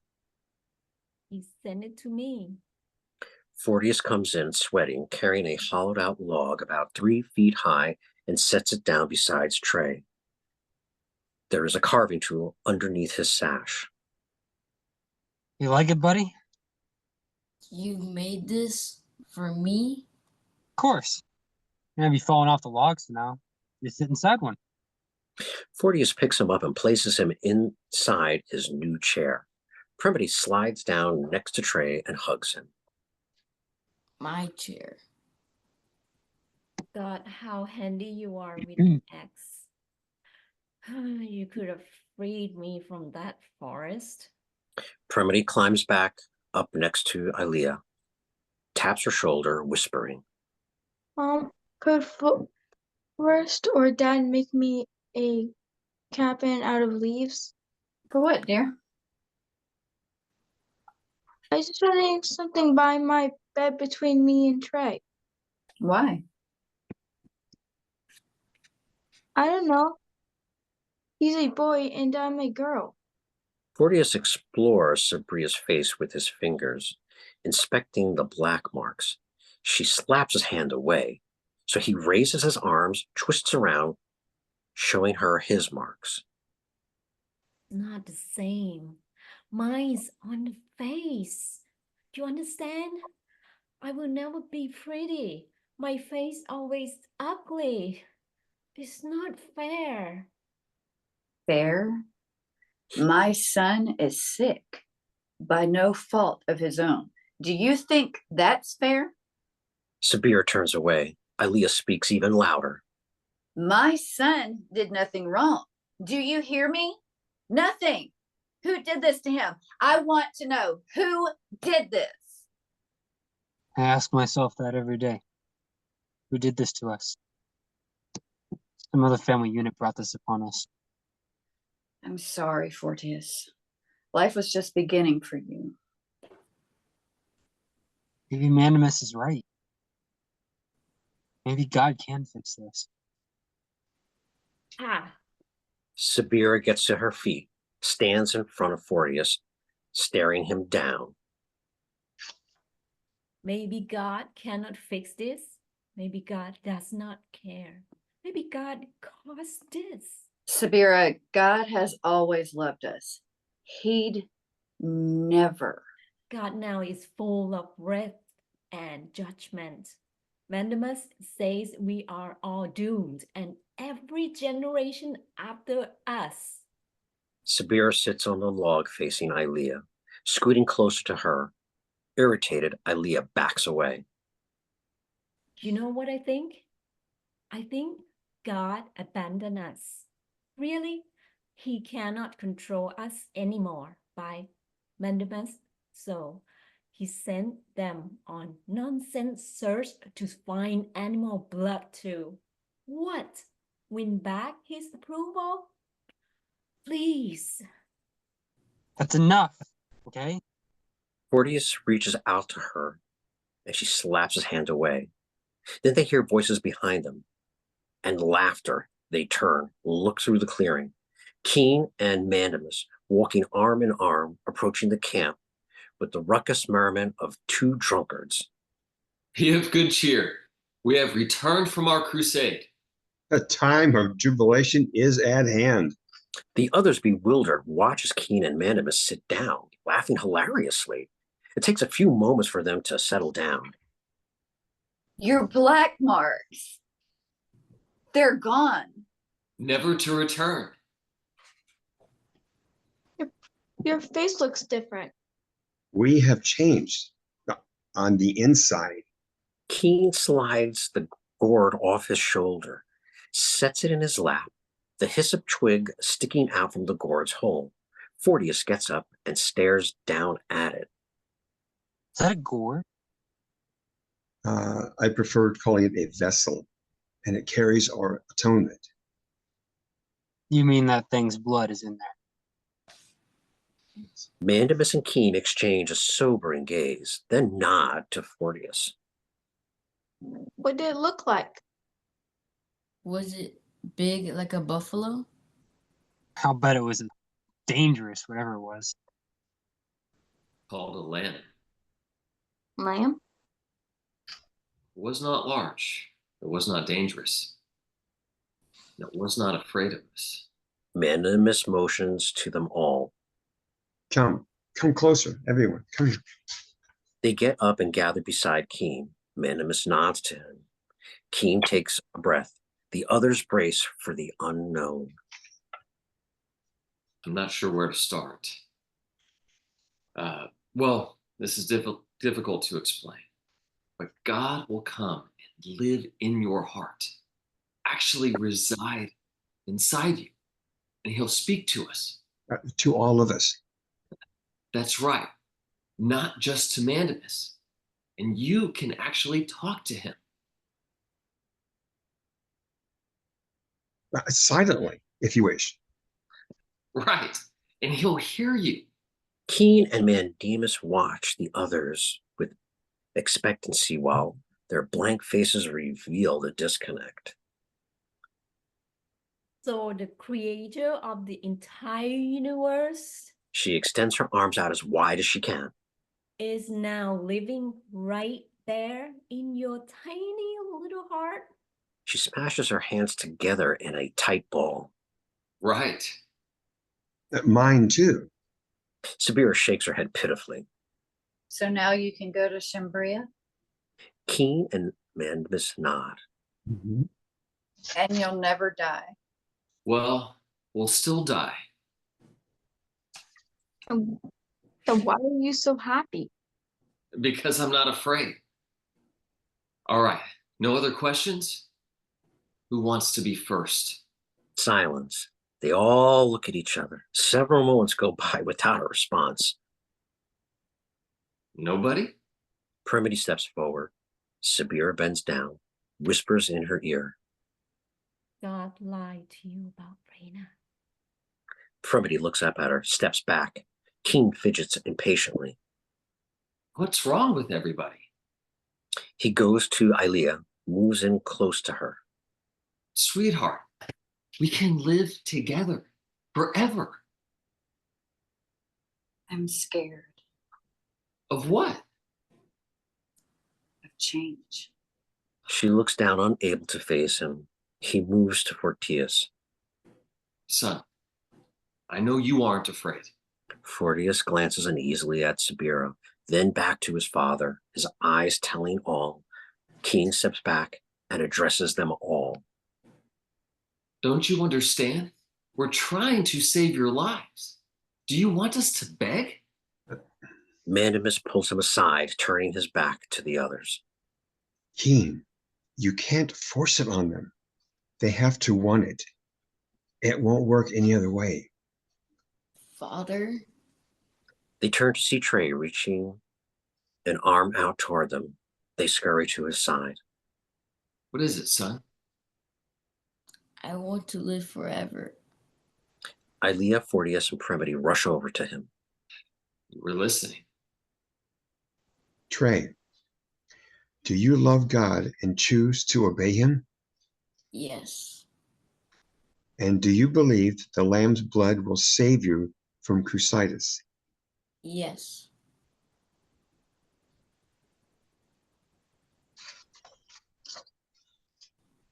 Sabira? He does not understand. He is such a child.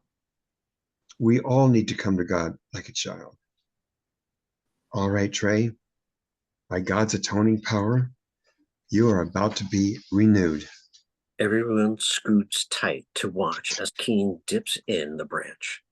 Then he slowly drags the hyssop over the spots on Trey's arm and neck. Within seconds, the spots vanish and gasps fill the air. Trey looks up at them, grinning. How do you feel? Like I'm floating over the lake. Everyone laughs Yeah. and applauds except Sabira. God has healed our son. Eilea scoops Trey up out of the log and hugs him tight.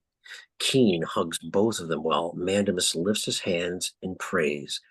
Just then, Trey coughs. Then again, Eilea, alarmed, stops and stares at him, then at Keene. Keene's eyes search out Mandemus. Mandemus lowers his head. Sabira is smiling. Interior, Keene's hut evening. Faint moonlight illuminates the sleeping family. Keene, dreaming, is restless.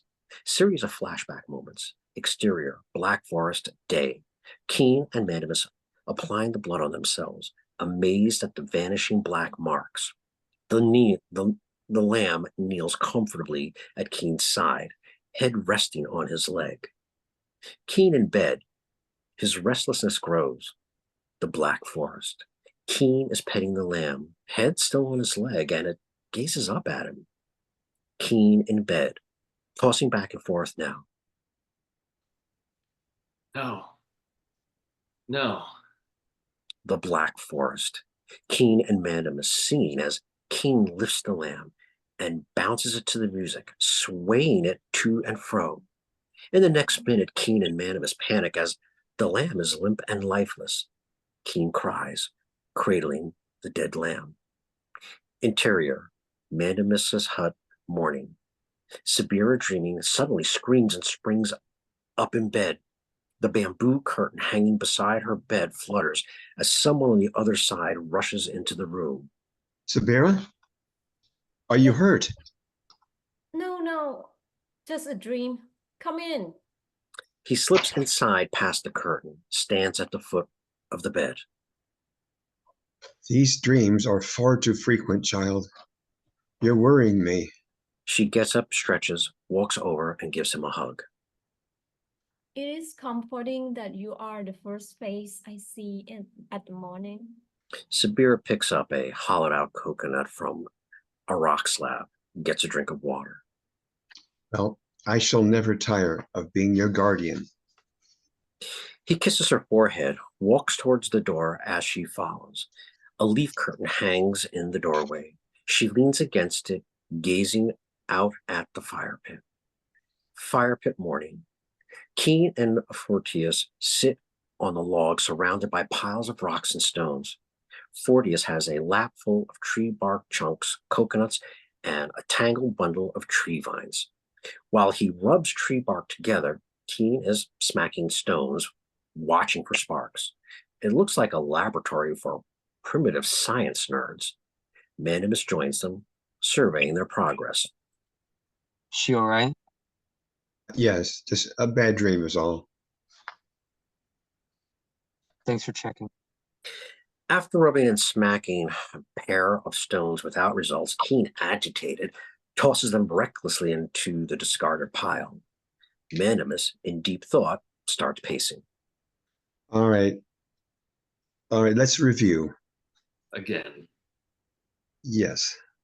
All right, the striking stones stopped working, and we're unable to make fire. But it hurts for sure, doesn't it, Dad?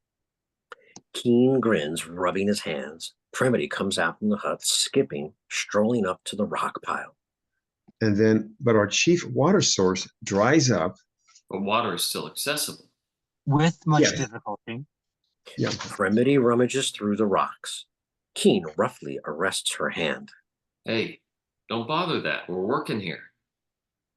I want to find a pretty rock for Trey. Go through the discard pile. We've already looked at those. She sits on her knees and inspects the pile. All right. Now listen now.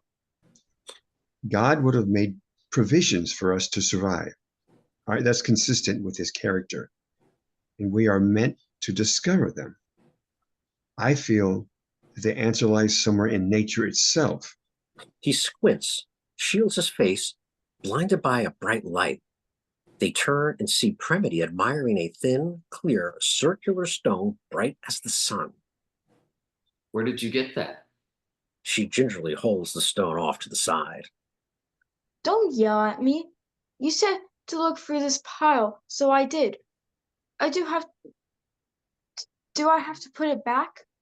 As she speaks, sunlight pierces through the stone like a magnifying glass and, unbeknownst to all, is slowly burning Fortius's upper arm. Well, he'll be the first to know. Ah! What happened? Fortius looks at his arm, sees a burn mark. Something hurt. Look at my arm. I'm sorry. Did you do that? Keene gets up, grabs the stone from her. He holds it up to the light, turns it over, studying it, hands it to Mandemus. Fire hurts, doesn't it, son? Mandemus takes the stone to the pile of rocks, tries various methods to recreate Premity's light. Whatever she did doesn't seem to be working now. Wait, perhaps a more pliant surface. Mandemus runs to the nearest tree. The men follow. It takes him a few moments trying different techniques, but he finally forms a perfect circle on a fern leaf, followed by smoke, then a flame. The men start dancing, shouting. Keene and Fortias lift Premity high up on their shoulders and prance her around the pit. Then Sabira and Eilea emerge from their huts. What's going on? Premity discovered how to make fire. I'm glad, but right now I think you need to come inside. They put Premity down and head for Keene's hut. Eilea quickens her pace, and the others start running. Internal, Keene's cabin, morning. Trey is curled up in his wood-carved chair atop the bed, deep circles around his eyes, labored breathing. Everyone surrounds the bed. Keene and Eilea take his hand. Trey, darling, everyone is here. We want you to get better. Can you hear me? Don't you leave us, Trey. Stay with us. You understand? He stirs, struggles to open his eyes. Mommy, I see you in the sun, all white. His eyes focus above her. Keene turns and looks, sees nothing. Think think we're losing him. Please don't go, Trey. Don't leave. Going to Shambria, I beat you. Trey's eyes slowly close. His head droops. He is still. A chilling wail comes from Eilea as she falls across her son, and Keene covers them all with his arms as they weep. Mandemus holds his arm out, closes his eyes. Dear God, you have saved the soul of this precious child. Now welcome him into your loving arms. Fortias runs past Sabira and out of the hut. She follows him. Exterior, outside Keene's hut, day. Fortias leans back against the hut, overcome, trying to catch his breath. Sabira comes beside him. He turns his head away. She reaches out and turns his face toward her. He again turns away. Can you look at me? What have we done? Sabira, what have we done? I wasn't supposed to die. Panicked, she looks around, tries to cover his mouth. Dear God, why him? Punish me! Yes, I'm so sorry about Trey, but we cannot let anyone know. Fortias, stunned, stares at her, then throws her hand off his face. You're a soulless animal. He quickly leaves her side. Exterior lake afternoon. Beside the lake, all are present, some kneeling, some standing. As they look upon Trey's grave, a large, flat stone has been shoved vertically into the dirt to mark it. The waterfall is more of a leaky rain gutter than a mighty force it once was. Fortias's axe lays beside a mound of dirt. Let this be Trey's private spot, undisturbed, till God takes him home. After moments of silence, they disperse. Mandemus waits till their backs are turned, then begins shoveling dirt into the hole. Keene and Eilea walk beside Premity, Eilea and Premity softly crying. Somewhat comforting, knowing he'll be in Shambria. Silence as they continue walking. He'll be waiting for us. If it weren't for God's love, we'd never see. Don't you tell me about God's love. Eilea, his love hasn't changed. She stops and looks into his eyes. He let my child die. Maybe Sabira was right. She turns and walks away. Premity remains in place between her mother and father, till Eilea reaches back and yanks her to her side. Exterior fire pit, dusk. Premity sits on the ground, leaning back against the log, softly sniffling, absently fidgeting with her seashell necklace. Then she opens it up and stares at the contents. She sees a shriveled raisin. Stunned and confused, she studies it curiously. Suddenly, the unusual cacophony of jungle sounds. Comes the soft cooing of a dove. She excitedly turns her head and looks in all directions, but can't find the source of the sound. But she listens. Then it stops. She gets to her feet and runs. Interior Keene's cabin, dusk. Keene and Eilea are laying across the bed, awake but quiet. Then in runs Premity. Daddy, Diddy, I want to be renewed. They both shoot up from their bed. Exterior fire pit, evening, moonlight. Everyone encircles Premity and Keene, sitting on the log. Keene holds the life-giving gourd. Mandemus beside him. Tell me again about the lamb. He was perfectly white, soft, like fluffy clouds. He acted like he knew us and was never afraid. Even when he knew he was going to die? Even then, She smiles, looks over at Eilea, who musters a smile. Thank you. I'm ready. Premity, do you admit that you have given into Crucitus and that you need forgiveness? Yes. And you believe the blood of the Lamb will save you? Yes, I do. Do you love God and want to follow him from this day forth? Yes.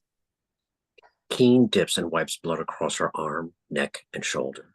She watches with fascination as the marks disappear. Then she hugs her father. Exterior jungle garden day. Eilea, Sabira, and Premity work in the garden pulling weeds, burying seeds.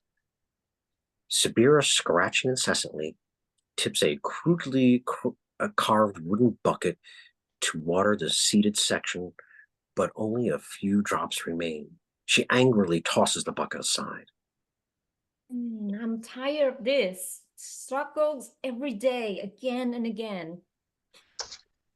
Struggles? What do you know about struggles? You don't know how hard I work.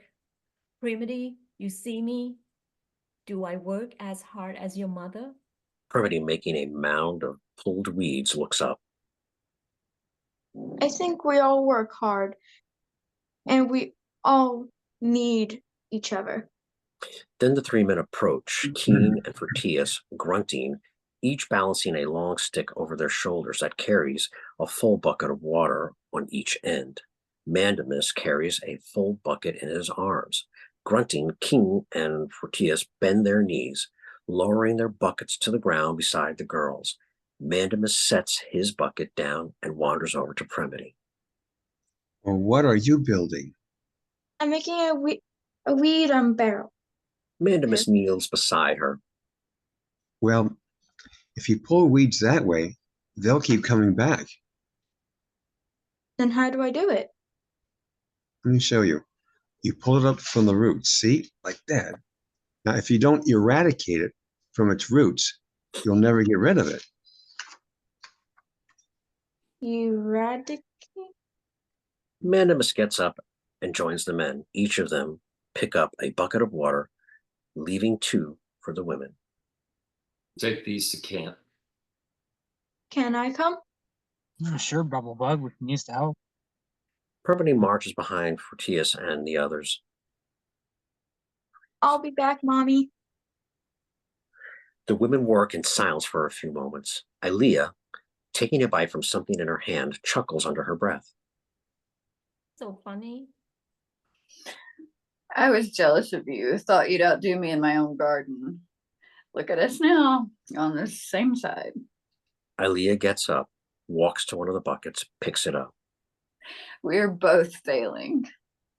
Just then, Eilea gasps, drops the bucket, spilling all the water. She crumbles to her knees, gripping her stomach. Then she rolls over on her side, convulsing, foam seeping from her mouth. Sabira quickly goes over to her, lies her on her back, smooths her hair back from her face. Lie still. You be all right. Keene. Sabira notices a half-eaten mushroom in Eilea's cupped hand. Then she stands up, looking down on Eilea, watching her. External fire pit day. Premity pours water into several coconut halves. Fortias goes over to her. We need two more for Mandemus and Sabira. He hears distant footsteps running in the leaves. Then Sabira emerges from the trees. Eilea needs help. Internal Keene's hut, afternoon. Eilea lies in bed, sweating, shivering, Keene holding her hand. Mandemus whispers to Premity. She dips her fingers in a coconut and gently spreads water across Eilea's forehead. Keene, trembling, gets up and takes Mandemus' side. Mandemus, we need to talk to God. Together. External, fire pit, afternoon. Mandemus, Keene, and Premity kneel at the logs, heads bowed. Fortias and Sabira sit on the other log, watching them pray. What are they doing? Trying to help Mom. If you say so. Internal, Keene's hut, morning. Everyone is asleep around Eilea. All is quiet. Then she stirs, moans. Keene awakens, touches her. Eilea. Eilea. The others awake and move to her bed. Keene. Mommy, Mommy. Mandemus. Wait, no.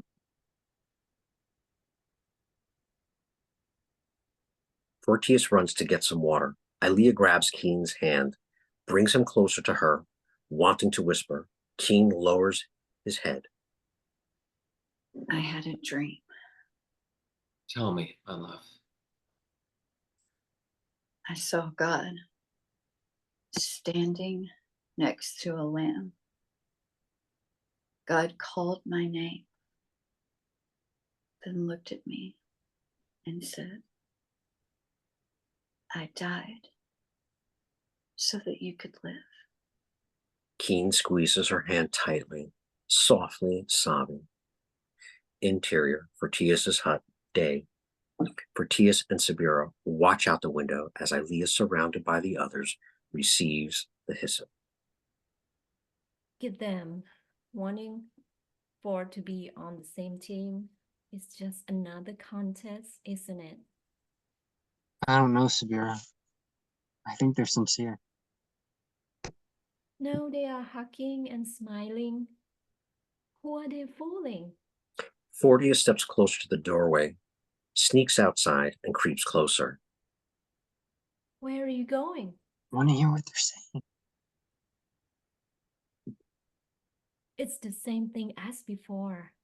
Get in here. Fortias goes to the window and faces her from outside the hut. You don't want to give it a try? I'm sure they would be delighted to meet the violators of the Black Forest. If not for us, they would have water and fire and food, and Raina would still be alive. Fortias bows his head, takes one last look, and returns inside. Excuse me, Corey, can we Yes. stop? We have to take a break. My wife's asleep. My dog has to go pee, or he's going to pee on my lap. So can we stop recording for about Yes, I will pause. I will pause it. Exterior, beside Fortias' hut, late afternoon. Fortias is chopping tree logs while Keene builds a modest shed, tying boards in place to form shelves. The fire starting stone hangs from the neck with twine. They are sweating heavily in the hot sun, swatting at mosquitoes. The jungle growth around them has browned and thinned. Every now and then, Eilea and Sabira drag withered grapevines or bundles of weeds and fling them into the fire pit. Premity, carrying a bucket, sloshing terribly, plops it on the ground behind Keene. She stands watching her father. What you building, Daddy? Storage shed. We're going to start saving some of our food. Why do you save it? It's called rationing, sweetie. We save it for those moon cycles when supplies are low. Suddenly, Mandemus trudges in, whooping and hollering, carrying rolled up papyrus leaves. Keene, come here, quick. There you are. What have you been working? Do you remember that I told you God had given me one last command? I do. God wants me to share our memoirs with future generations. We won't be here when they arrive. Mandemus sits on the log, motioning for Keene and the others. They gather around him. He unrolls the papyrus leaves. Various symbols like hieroglyphics written in red cover its surface. He points here and there while he speaks. See, we won't have to be here. See, these words that we speak are represented by these shapes, and the next generations will reinterpret them back to the spoken word. Do you understand? Who's going to teach them what the symbols mean? We will. Now, here's how it works. I'll teach you, and then you will teach Premity, and then she'll teach her children, and they will teach their children. Premity and Eilea peer over his shoulder at the leaves. How did you make those shapes? With a plant stem and some berry juice. What word is that? Oh, that is the sound were, but it goes with the next symbol, old. So it says world. World? What does my name look like? He scans the leaf, then turns over to the next one, pointing. Here it is. Premity. See? The circle with sticks around it says Premity? Yes. Now, I need to share with you the first couple of sentences, okay? Sentences? Yes, they're statements of complete thought. Now, come, everyone, sit down. Come here. They all sit beside him, leaning in, watching him read. The island of Havilah was vastly different in those days. All things were as they were intended to be. Exterior beside Fortias's hut, evening. The storage shed is complete. The shelves are filled with various fruits arranged in groups, coconut halves filled with water, and several small bundles wrapped in banana tree leaves. There is a collection of pretty rocks, and in the corner stands a bamboo fishing spear with several wooden spears. Keene, with a fuller beard, sits the door in front of the shed. Leaning it in place, Keene wears an animal fur covering at his midsection, and his feet are encased in fur, wrapped in twine. Exterior fire pit. He turns and joins Fortias on the log, watching the fire. Fortias also has a fuller beard and wears fur. The pit burns with old tree stumps and 3 well-placed centered rocks serving as grilling plates. You know what sounds good right about now? What's that? Kunda. Shredded coconut. You know, it's strange, but our food choices have actually improved since. Very true. We thought we would starve or freeze. Probably deserved it. God never failed us. Always remember to be thankful, son. I'm trying, Father. I'm really trying. I know. They hear rustling in the jungle behind them, then an unusual breathing sound. Keene and Fortias sit up. Fortias runs to the supply hut, takes out 2 spears, tosses one at Keene. They stand at a distance watching. An Asian man on horseback emerges from the jungle. Dunswick, about 30, wearing leather coverings, rides bareback on a small brown horse with an extremely long mane, 2 empty bags draped across its withers. Dunswick halts when he sees 2 men with spears. The horse snorts, startling Keene and Fortias. What do you want here? He dismounts, stands to the horse's side, bows to them. I am Dunswick from the Highlands. I seek foal of this horse, a gift to my daughter. It was lost during a sandstorm. There is no such horse here. Have you tried the grasslands? She was last seen in your land. Keene slowly lowers his spear, but not Fortias. Dunswick, it's late. So if you'd like to rest from your traveling, you may stay tonight. Fortias angrily whispers something to Keene. Keene tries to calm him. We have ample accommodations as long as you leave tomorrow. Thank you for your generosity. This is Tarpan, who I am sure is grateful as well. My name is Keene. My son Fortias. Fortias. Keene nudges Fortias to lower his spear. He does. Fortias slowly moves toward Dunswick, holding his hand out toward the horse. When you travel on Tarpan, how do you direct its path? Direct its path? Oh, we use reins. See?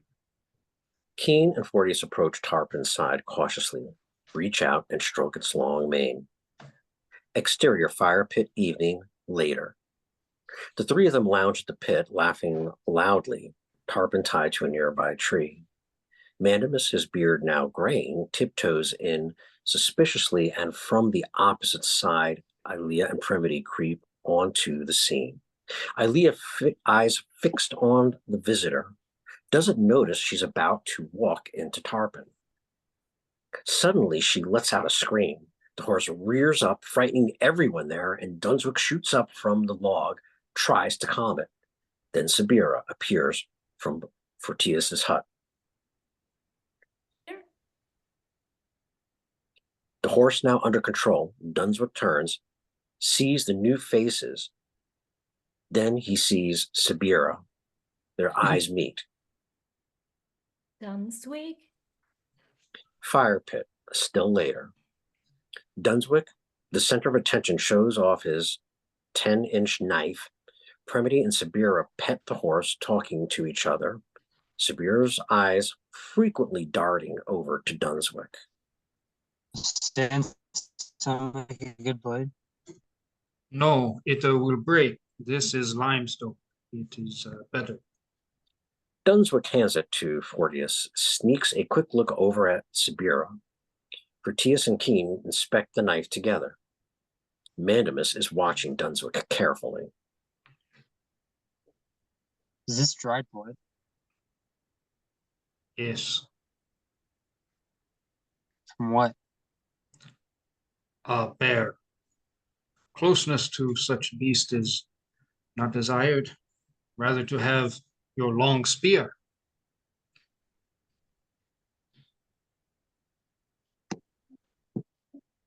But still, fighting a bear at such close range is extremely brave. Oh, very dangerous, passing from highlands into jungle. Difficult on horseback. Fortias hands the knife back to Dunswick. Have you been to highlands? We've all made a journey there once or twice. Do your people eat animals? Premity, we eat fish, squirrel, deer, and sometimes goat. Goat? I could never eat goat. Do you eat fruit? Why, yes. Before. Did you have Sabira's tangerines? Dead stop to the conversation. Yes. She prepared all fruit. He looks over at Sabira. No fruit since she left. Uncomfortable silence. Keene whispers in Eilea's ear. Eilea wraps her arms around Premity. They sit in silence for a moment, then they stand. Well, Dunswick, thank you for sharing your stories. They were quite engaging. We'll see you in the morning then. Mandemus stands up too. Dunswick will be sleeping in, you'll be sleeping in my hut over there anytime tonight. The door is always open. You have no door, Mandemus. Keene and Mandemus chuckle. Dunswick laughs harder than necessary. Mandemus reaches into the firewood pile and drops a large piece into the pit, heads for his hut. Fortias, sitting beside Dunswick, gets up and walks over to Sabira, whispering in her ear. She stifles a scolding remark. Fortias takes her by the arm and gently leads her to the pit, where she quietly sits. So you said it was dangerous riding into the jungle? Wild beasts, vines that grab, and look, there is a sink pit. What is a sink pit? Pond of wet sand that pulls you down. You know I was here? Dunswick turns, faces her. No. Were you looking for me? Dunswick smiles. I am not going back. Your family should know you are here. My family is here. You hurt them, so hurt bad. I heard. She starts to shake, struggling for composure. She whispers to Fortias. Would you leave us alone? Sabira, are you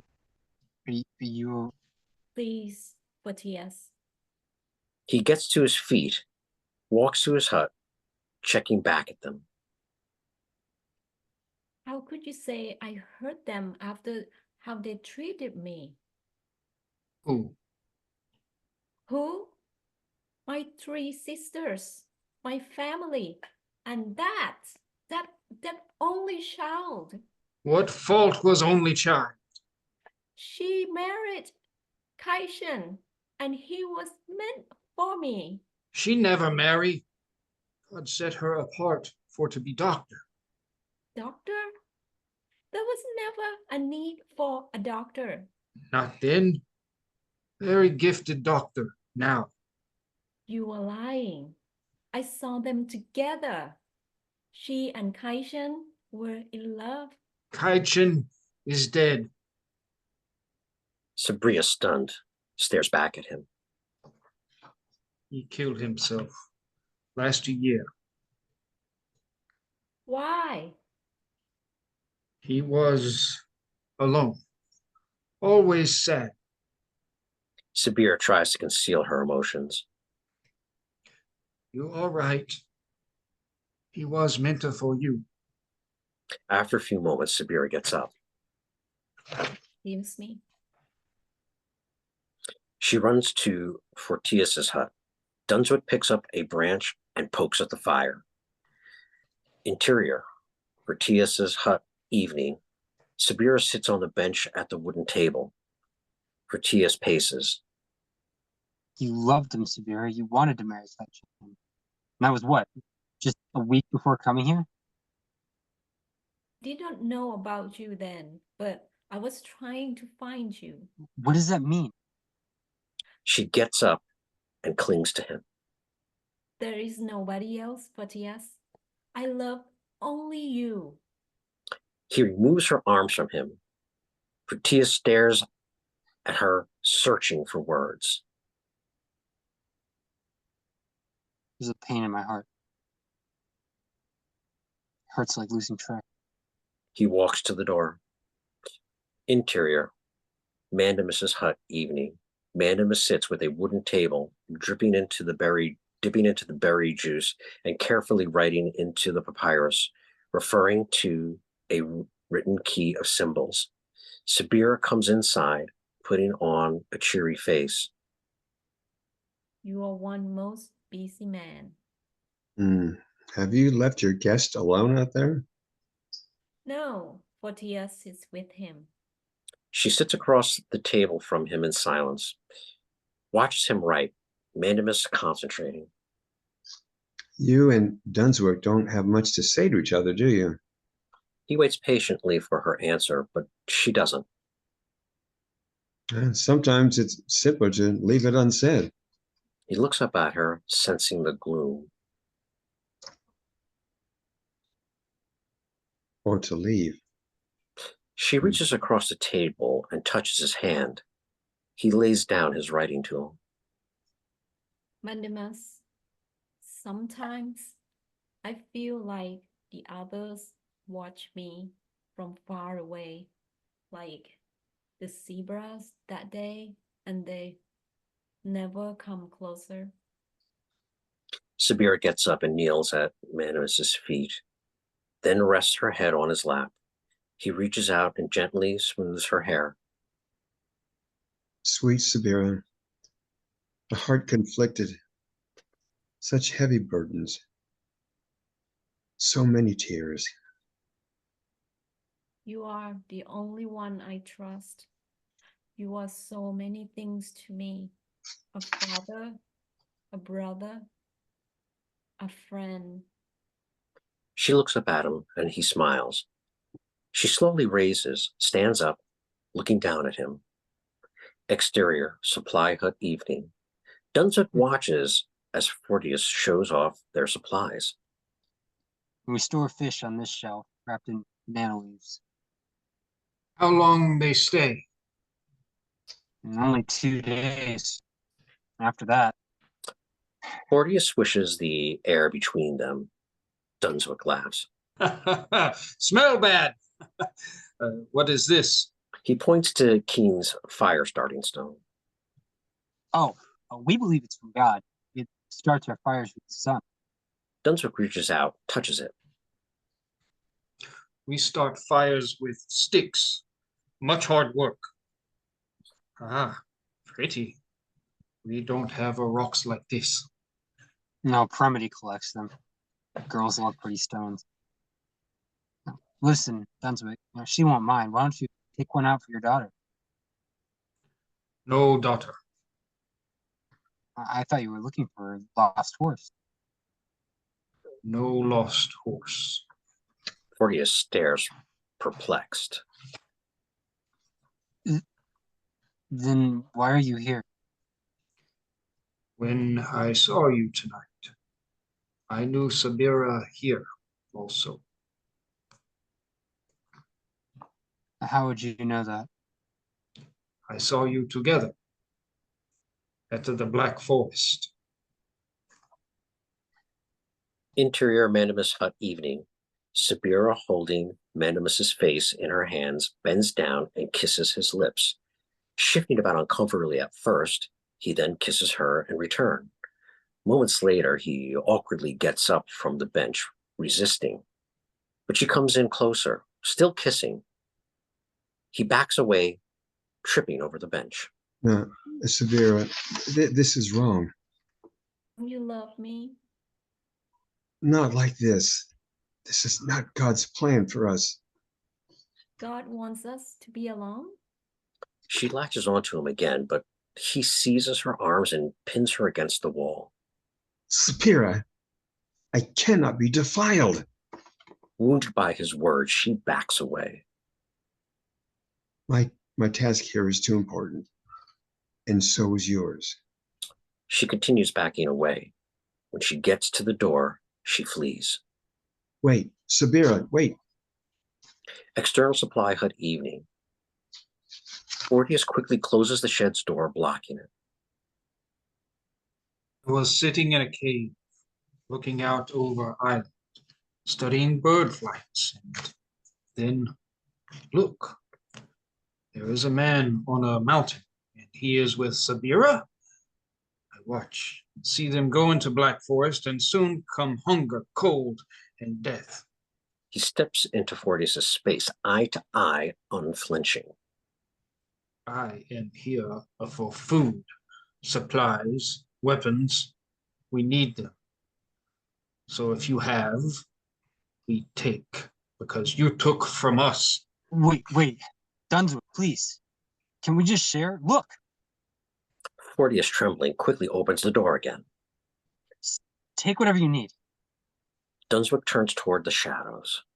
Tarpan! The horse steps toward them. Dunswick opens the bags on his back to an open position, turns to Fortias. I leave when bags are full. He stands erect like a soldier, waiting. Will you fill them, or should I? Fortias gets on his knees. Please don't take what we worked so hard for. Please. After thinking about it, Dunswick closes up the bags, turns and faces him. All right. You keep what you have. Now you get Keene and Miss Eilea, Premity and Mandemus. I say you and Sabira break God's law. I tell also to grasslands, then everyone will come and take. After what seems like minutes of inner struggle, Fortias turns and helps Dunswick empty the shelves. When Dunswick reaching for the fire starting stone, Fortias grabs his wrist. No, wait. We can't light fires without it. You can. Dunswick removes the firestone from its peg. The shelves are emptied except for Premity's rocks. Dunswick considers them for a moment, but doesn't, then turns to Tarpan. While Dunswick tries to make room for the spears, Fortias nears his side. What do I tell them? What do I say happened to our supplies? Say, I take them while you hide like a cow. Flustered that the bags aren't deep enough to hold the spears, Dunswick wraps the bag straps around them and lays them horizontally across the horse's back. Then he faces Fortias, bows, puts on Keene's necklace, mounts the horse, then quietly rides away. Fortias watches helplessly, then stares at the empty shelves. In one vicious move, he flings the door out into the trees. As he stands there, panting heavily, he drifts to a dark place that he's never known. Deep in the jungle, crouching low in the moonlight, Fortius catches up with the horse, his approach completely undetected. He continues to follow, keeping low. Then, a low-hanging branch snags one of the spears, and it slowly slips from its bundle, rolls off, and drops onto the ground. Fortius nabs it. Fortius quickens his pace until he's matched the horse's gait. Just behind Dunswick, now he raises the spear, still walking, and lets loose an animal cry that startles Dunswick. He turns and sees Fortius' spear coming down. Exterior, jungle evening. Sabira, sniffling, walks aimlessly through the jungle.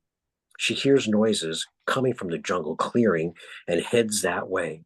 The crackling, dying fire sounding closer. Exterior, supply hut, evening.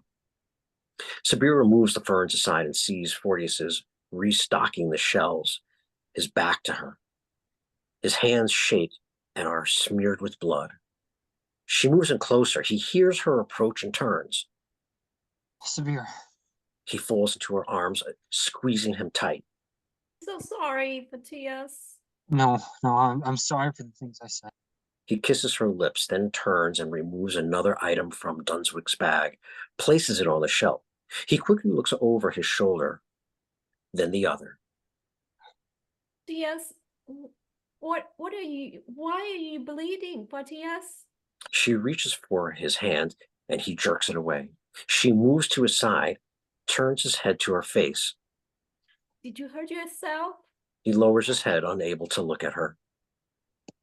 Whose blood is this? Fortias quickly checks behind him, then back at her. Now we have more protection. He reaches into the bag and pulls out Dunswick's knife, carefully sets it on a shelf. Fortias? Fortias? Where's Dunswick? Where's Dunswick? She shakes him. Where's he? I stopped him.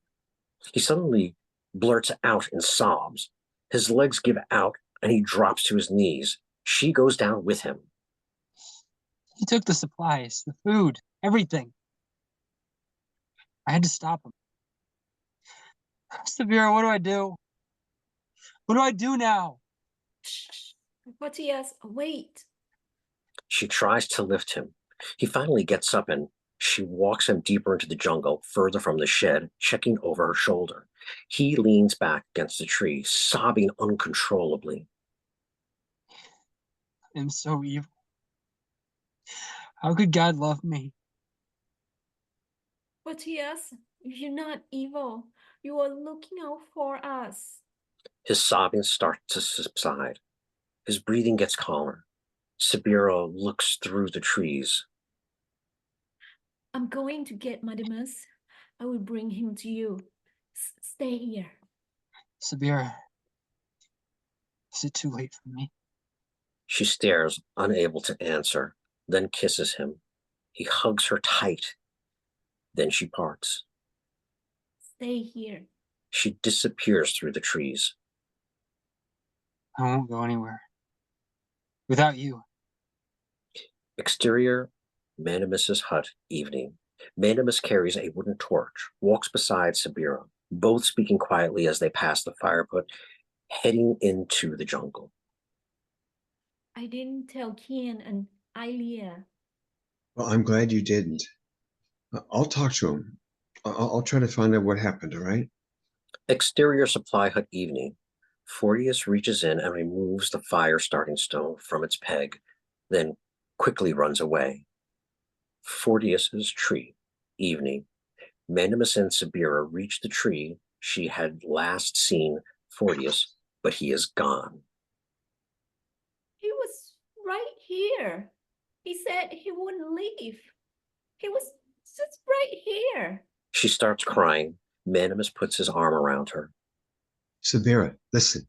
I need you to stay calm, all right? She nods, wipes her eyes. Let's go check his hut. It'll be all right. Interior, Fortius's hut. They both look, but see no one. He grabs her arm, stops her. Maybe it's time to tell his mother and father. Exterior, the lake, approaching dawn. Fortius, wearing Keene's necklace, is kneeling beside Trey's grave, the marker stone dark with mold. He reaches out and touches it thoughtfully. Then he stands up, takes a breath, and runs off at top speed. Interior, Keene's hut, dawn. Keene paces the hut, Eilea in shock, Premity at her side.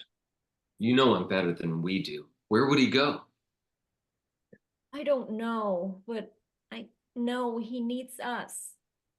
Keene, if we break up into small groups and go searching for him, and he ends up at the pit looking for us. The family unit needs to stay together. She's right. We'll wait for him here. Exterior, rocky sandstone mountains, dawn. Fortius, sweating, scales the rocks, stopping to catch his breath, then continues climbing. Exterior, fire pit, dawn. Keene, Eilea, and Premity scan the jungle in every direction, while Mandemus and Sabira call his name. Fortias! Fortias! Everything is going to be all right. Come home, please. We're all here, Fortius. Come on back. We'll be waiting here for you. Keene walks over to Mandemus, pulls him aside, whispering. Mandemus, this waiting seems futile. What if he's lost or hurt? But striking out blindly into the wild could be just as futile. But as his father, you need to decide. So you tell us. Keene points upward toward the treetops. When the sun hits that uppermost branch, start searching. Mandemus nods. Exterior, black forest, early morning. Fortias, panting, faces the black forest. He steps back a bit, contemplating his next move. His foot steps into a portion of the ground that suddenly collapsed a few feet under his weight. Like a sinkhole, he looks down. A gravestone marks the spot he is standing, but the grave once occupied is empty. Fortius leans against one of the trees. He looks up to the sky, searching. God, I don't know if you can even listen to me, whatever happens now. Please bring us all together. He positions the stone to catch the sun's rays, and a small spiral of smoke forms on a dead leaf.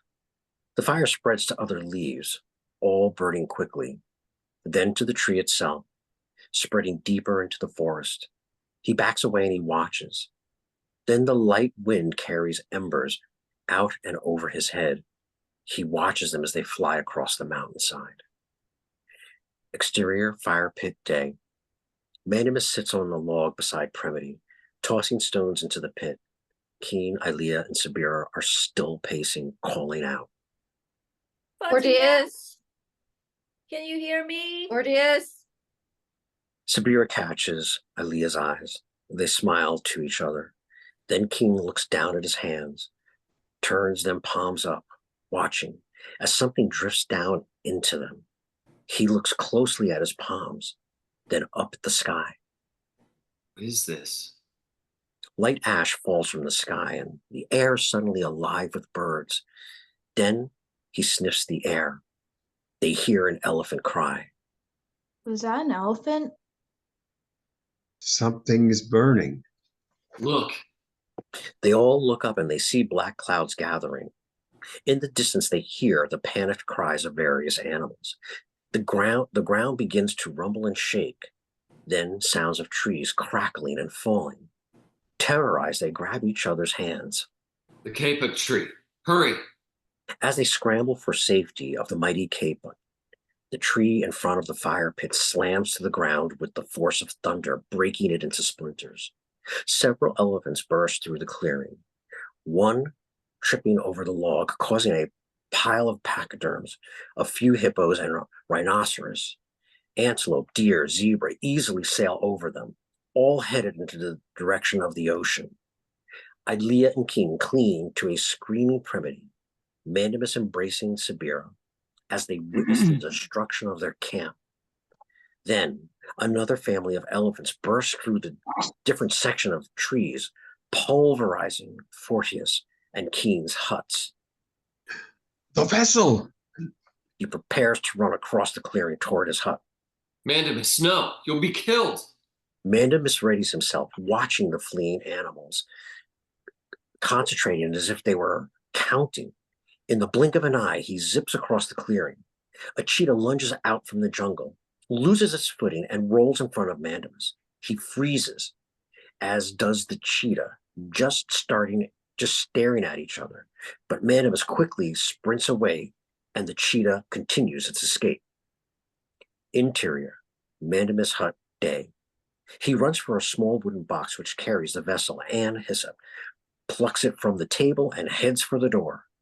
On the way, he spies papyrus writings on the table, reels back, rolls them up, and tucks them under his arms. Exterior, Mandemus' hut. Mandemus appears, scans both directions, then races across the clearing. Keene meeting him halfway, then running back to the tree with him. We have to find Fortias. In this, how? How will we find him? Premity looks up at the birds flying. Oh, the cootie. A toucan flittering from the treetop to treetop approaches their coptic tree. Sabira watches the bird, then looks down at Premity. Premity, do you talk to God on your knees? You mean pray? Yes. I do. Sabira kneels before her and grabs her hands. Then pray. Pray for God to make the toucan listen to you. The others close their eyes. God, please help me and Sequoia to talk again. Thank you. They all stand and watch as the toucan hops to their coptic tree, about 200 feet up, and then leaves and hops to the next. No. Then the toucan flips about on the uppermost twig, faces the direction it came, and hops back to their tree. Down here. Come down to me. Squawking, the toucan whizzes down to them, landing at Premity's feet. Ask him if he knows Fortias. Sequoia, do you remember Fortias? She listens and then smiles, nodding to Sabira. The others breathe a sigh of relief. No, ask him. I know. We need you to help us find him. Can you fly back and look for him? She listens. Uh-huh. All right. Be careful, please. The bird flies up and over the trees. Premity turns to the others. He said to follow him, and he'll make circles in the area when he sees him. They grab hands, peek out, no animals in sight. That's when they see the approaching fire. They scream for fear of this astonishing sight, flames scorching the trees, reaching high into the sky. It's hot, burning. I don't see the bird. How do we get out of here? Suddenly, a pack of elephants tears through another section of the jungle, clearing trees left and right, creating a clear-cut, fire-free path. The tail of the last elephant actually on fire. The group brace themselves against the tree as the elephants pass. There he is. Takuti, swaying from a treetop, is waiting for them. When they start running, it starts to fly. Flames surrounding them on both sides lap up the dry, parched jungle as they safely pass through the gauntlet, seeing several animals trampled from the stampede. Rocky field of boulders, day. The sandstone mountain stands before them in the distance, and plumes of black smoke rise from the black forest, now in charred ruins. By this time, the islanders were weary, blackened with smoke and coughing regularly. It is here that Takuti begins to circle overhead. Premity and the others wave as it flies away. They scan the area, squinting through the smoke. The ground is hot, Mommy. Eilea picks her up and holds her as they continue searching. They hear bubbling sounds and an ear-splitting screech. Sabira runs off on her own, checking boulder to boulder. Fortias? Fortias? Are you here? Sabira, I'm here. Cheering, they gleefully run towards his voice. They jump over rocks and dodge the cracks and join Sabira's side. They gasp in horror. Fortias is stuck in the center of a pool of quicksand, imprisoned from below his chest. His shoulder bleeds from a large gash. Stuck opposite him is a pteranodon, its head, neck, and one wing still above the mud. Sabira falls on her knees, reaching out for him. He struggles to lift his arm, but it's 10 feet away. Don't worry, we'll get you out. Keene and Mandemus get on their knees next to Sabira and create a human chain as Sabira stretches out across the quicksand. The ground is unbearably hot, and they cry out. Fortias strains, but cannot reach her fingers. Son, how did you get so far in the middle? I fell in from the rock. I tried to claw myself out, and the bird flew in after me, knocked us both in. Sorry, Father. The pteranodon, startled, pierces the ear with a screech, flapping one wing erratically and sinking deeper, the surface rippling, Fortias seeking an inch or two. This isn't going to work. You have something you could throw me, something to pull me out? They get up and search the area. They come back empty-handed. They try stretching out again to the extent of gasping and groaning in pain. He wiggles forward with much effort, but sinks in deeper. Fortias, the more effort you put into this, the deeper you sink. The pteranodon screeches again, flaps, sinking down to its neck, both wings now immobile. The surface of the quicksand responds with countless waves as the beast fights frantically with all its strength. Mandemus, I tried to eradicate Crucitus. I'm sorry it didn't work. Mandemus looks up at the black forest. That's not where Crucitus lives. Fortias sinks to his shoulders. Sabira starts to cry. That gets Premity crying. Fortias, Decree brought us here. He found you. We're supposed to save you. Oh, Mobile, I'm sorry. I'm sorry about everything. The pteranodon, sinking by its own efforts, gasps for air as its pointed beak slowly sinks from view. Fortias, swaying to and fro, still sinking, can no longer hide his fear. Keene turns to Mandemus, gives him a look. Mandemus understands and runs back for the vessel. Keene gets down on his stomach, wincing, and crawls to the edge of the quicksand. Son, we don't have much time. Sabira, is it too late? Tears falling, Sabira shakes her head. Hurry! Fortias, do you admit you have given in to Crucitus and you need forgiveness? Fortias stammers, unable to find the words. He suddenly breaks into sobs and blurts out in wretched agony. Father, I have done such evil. I'm not fit to live. Fortias, you don't have to suffer any longer. Do you want God's forgiveness by the blood of the Lamb? Yes, dear God, forgive me. Forgive me, please. Mandemus quickly hands him the hyssop stained with blood, but Keene halts when he sees the impossible distance between them. With all his mustered strength, Fortias fights his way toward his father, crying painfully, both arms flopping in and out of the sand.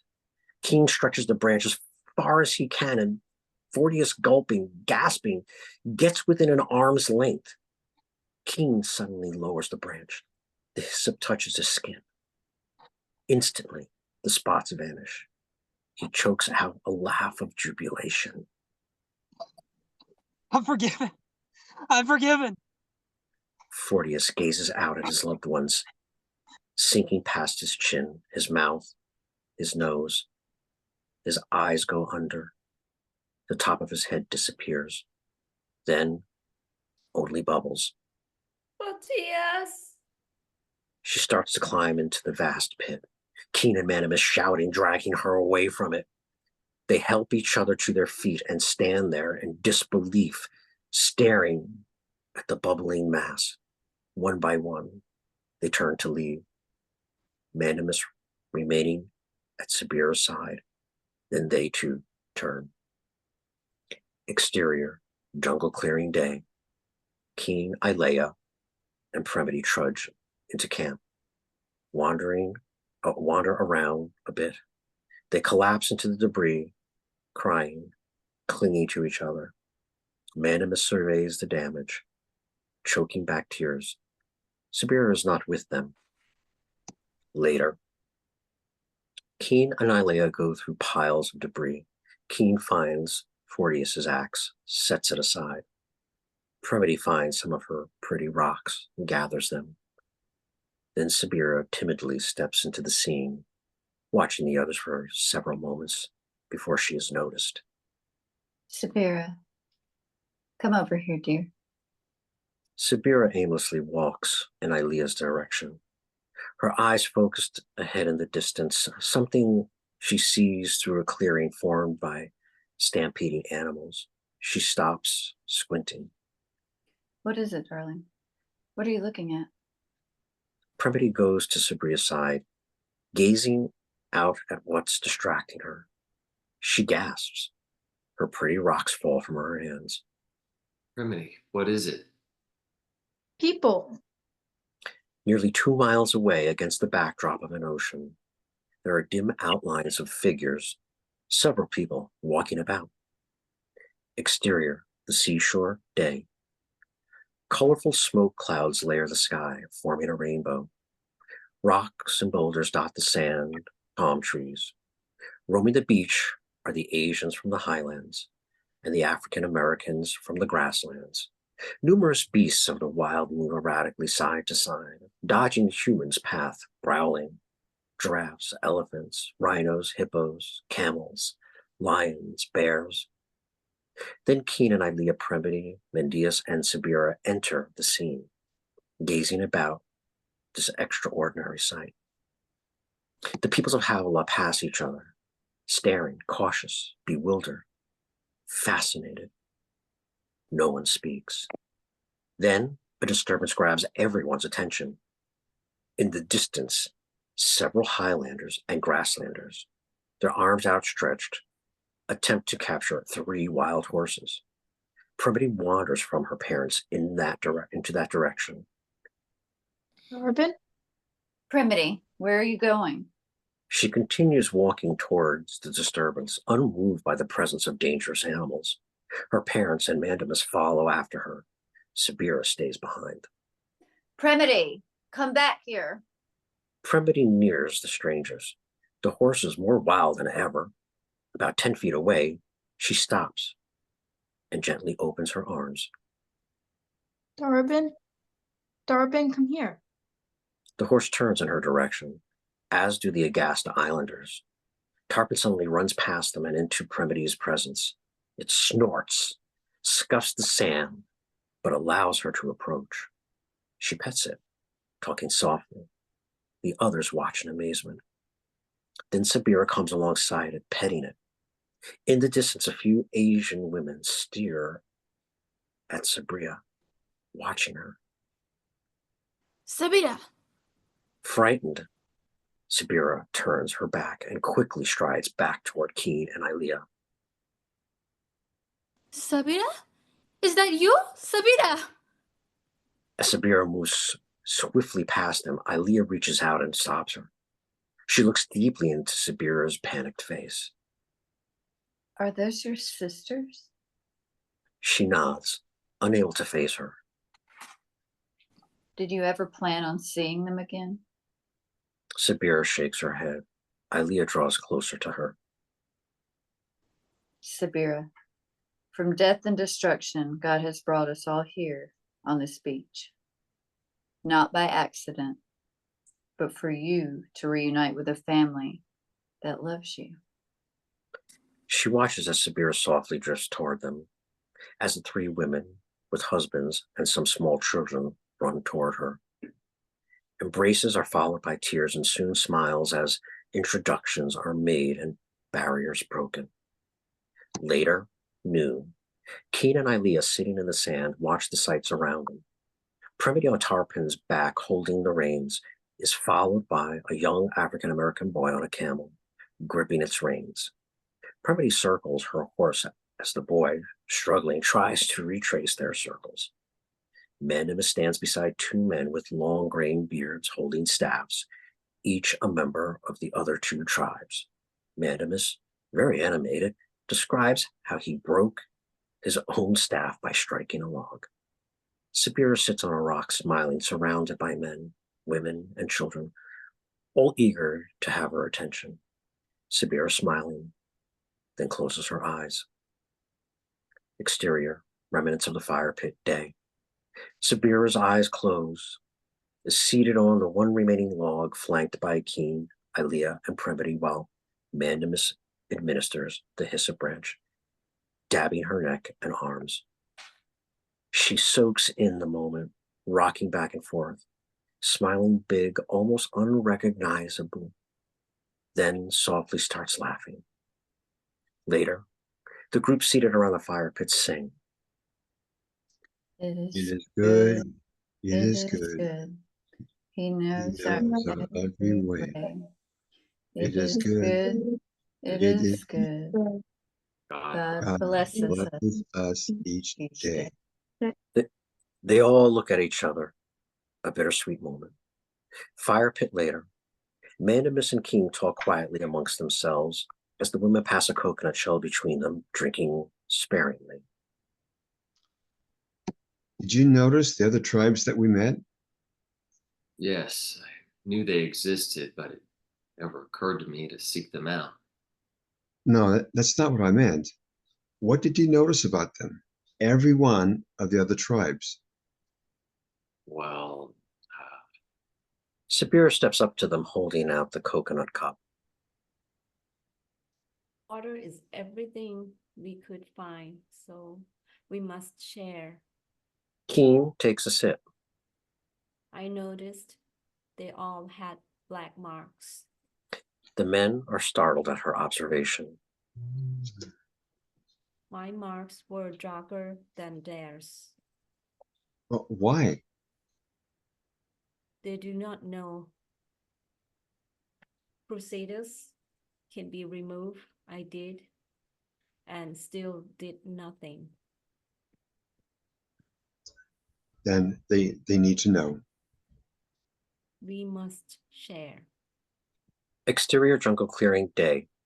Keene helps Mandemus pack supplies, a spear, several black baskets, a coconut drinking shell, and the vessel with the hyssop. Keene drapes them over his shoulder and hangs the rolled papyrus leaves over his other shoulder. spear's a bit bowed. Sorry, it's my first. It'll do, my friend.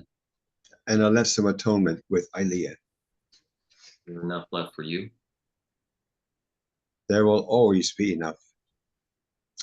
Well, are you ready?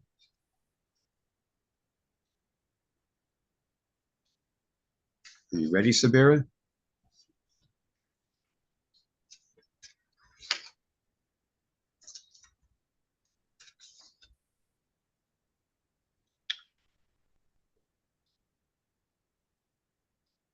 Ready.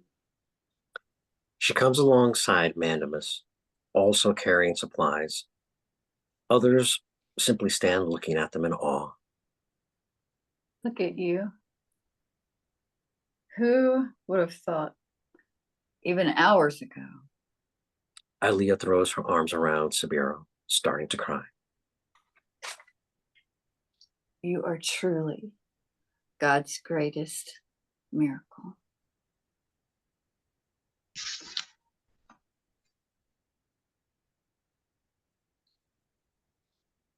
Greatest miracle is the creator of whole universe living inside my heart. Keene, the journey ahead is uncertain. I'm not sure when we'll return. The door will always be open. You don't even have a hut.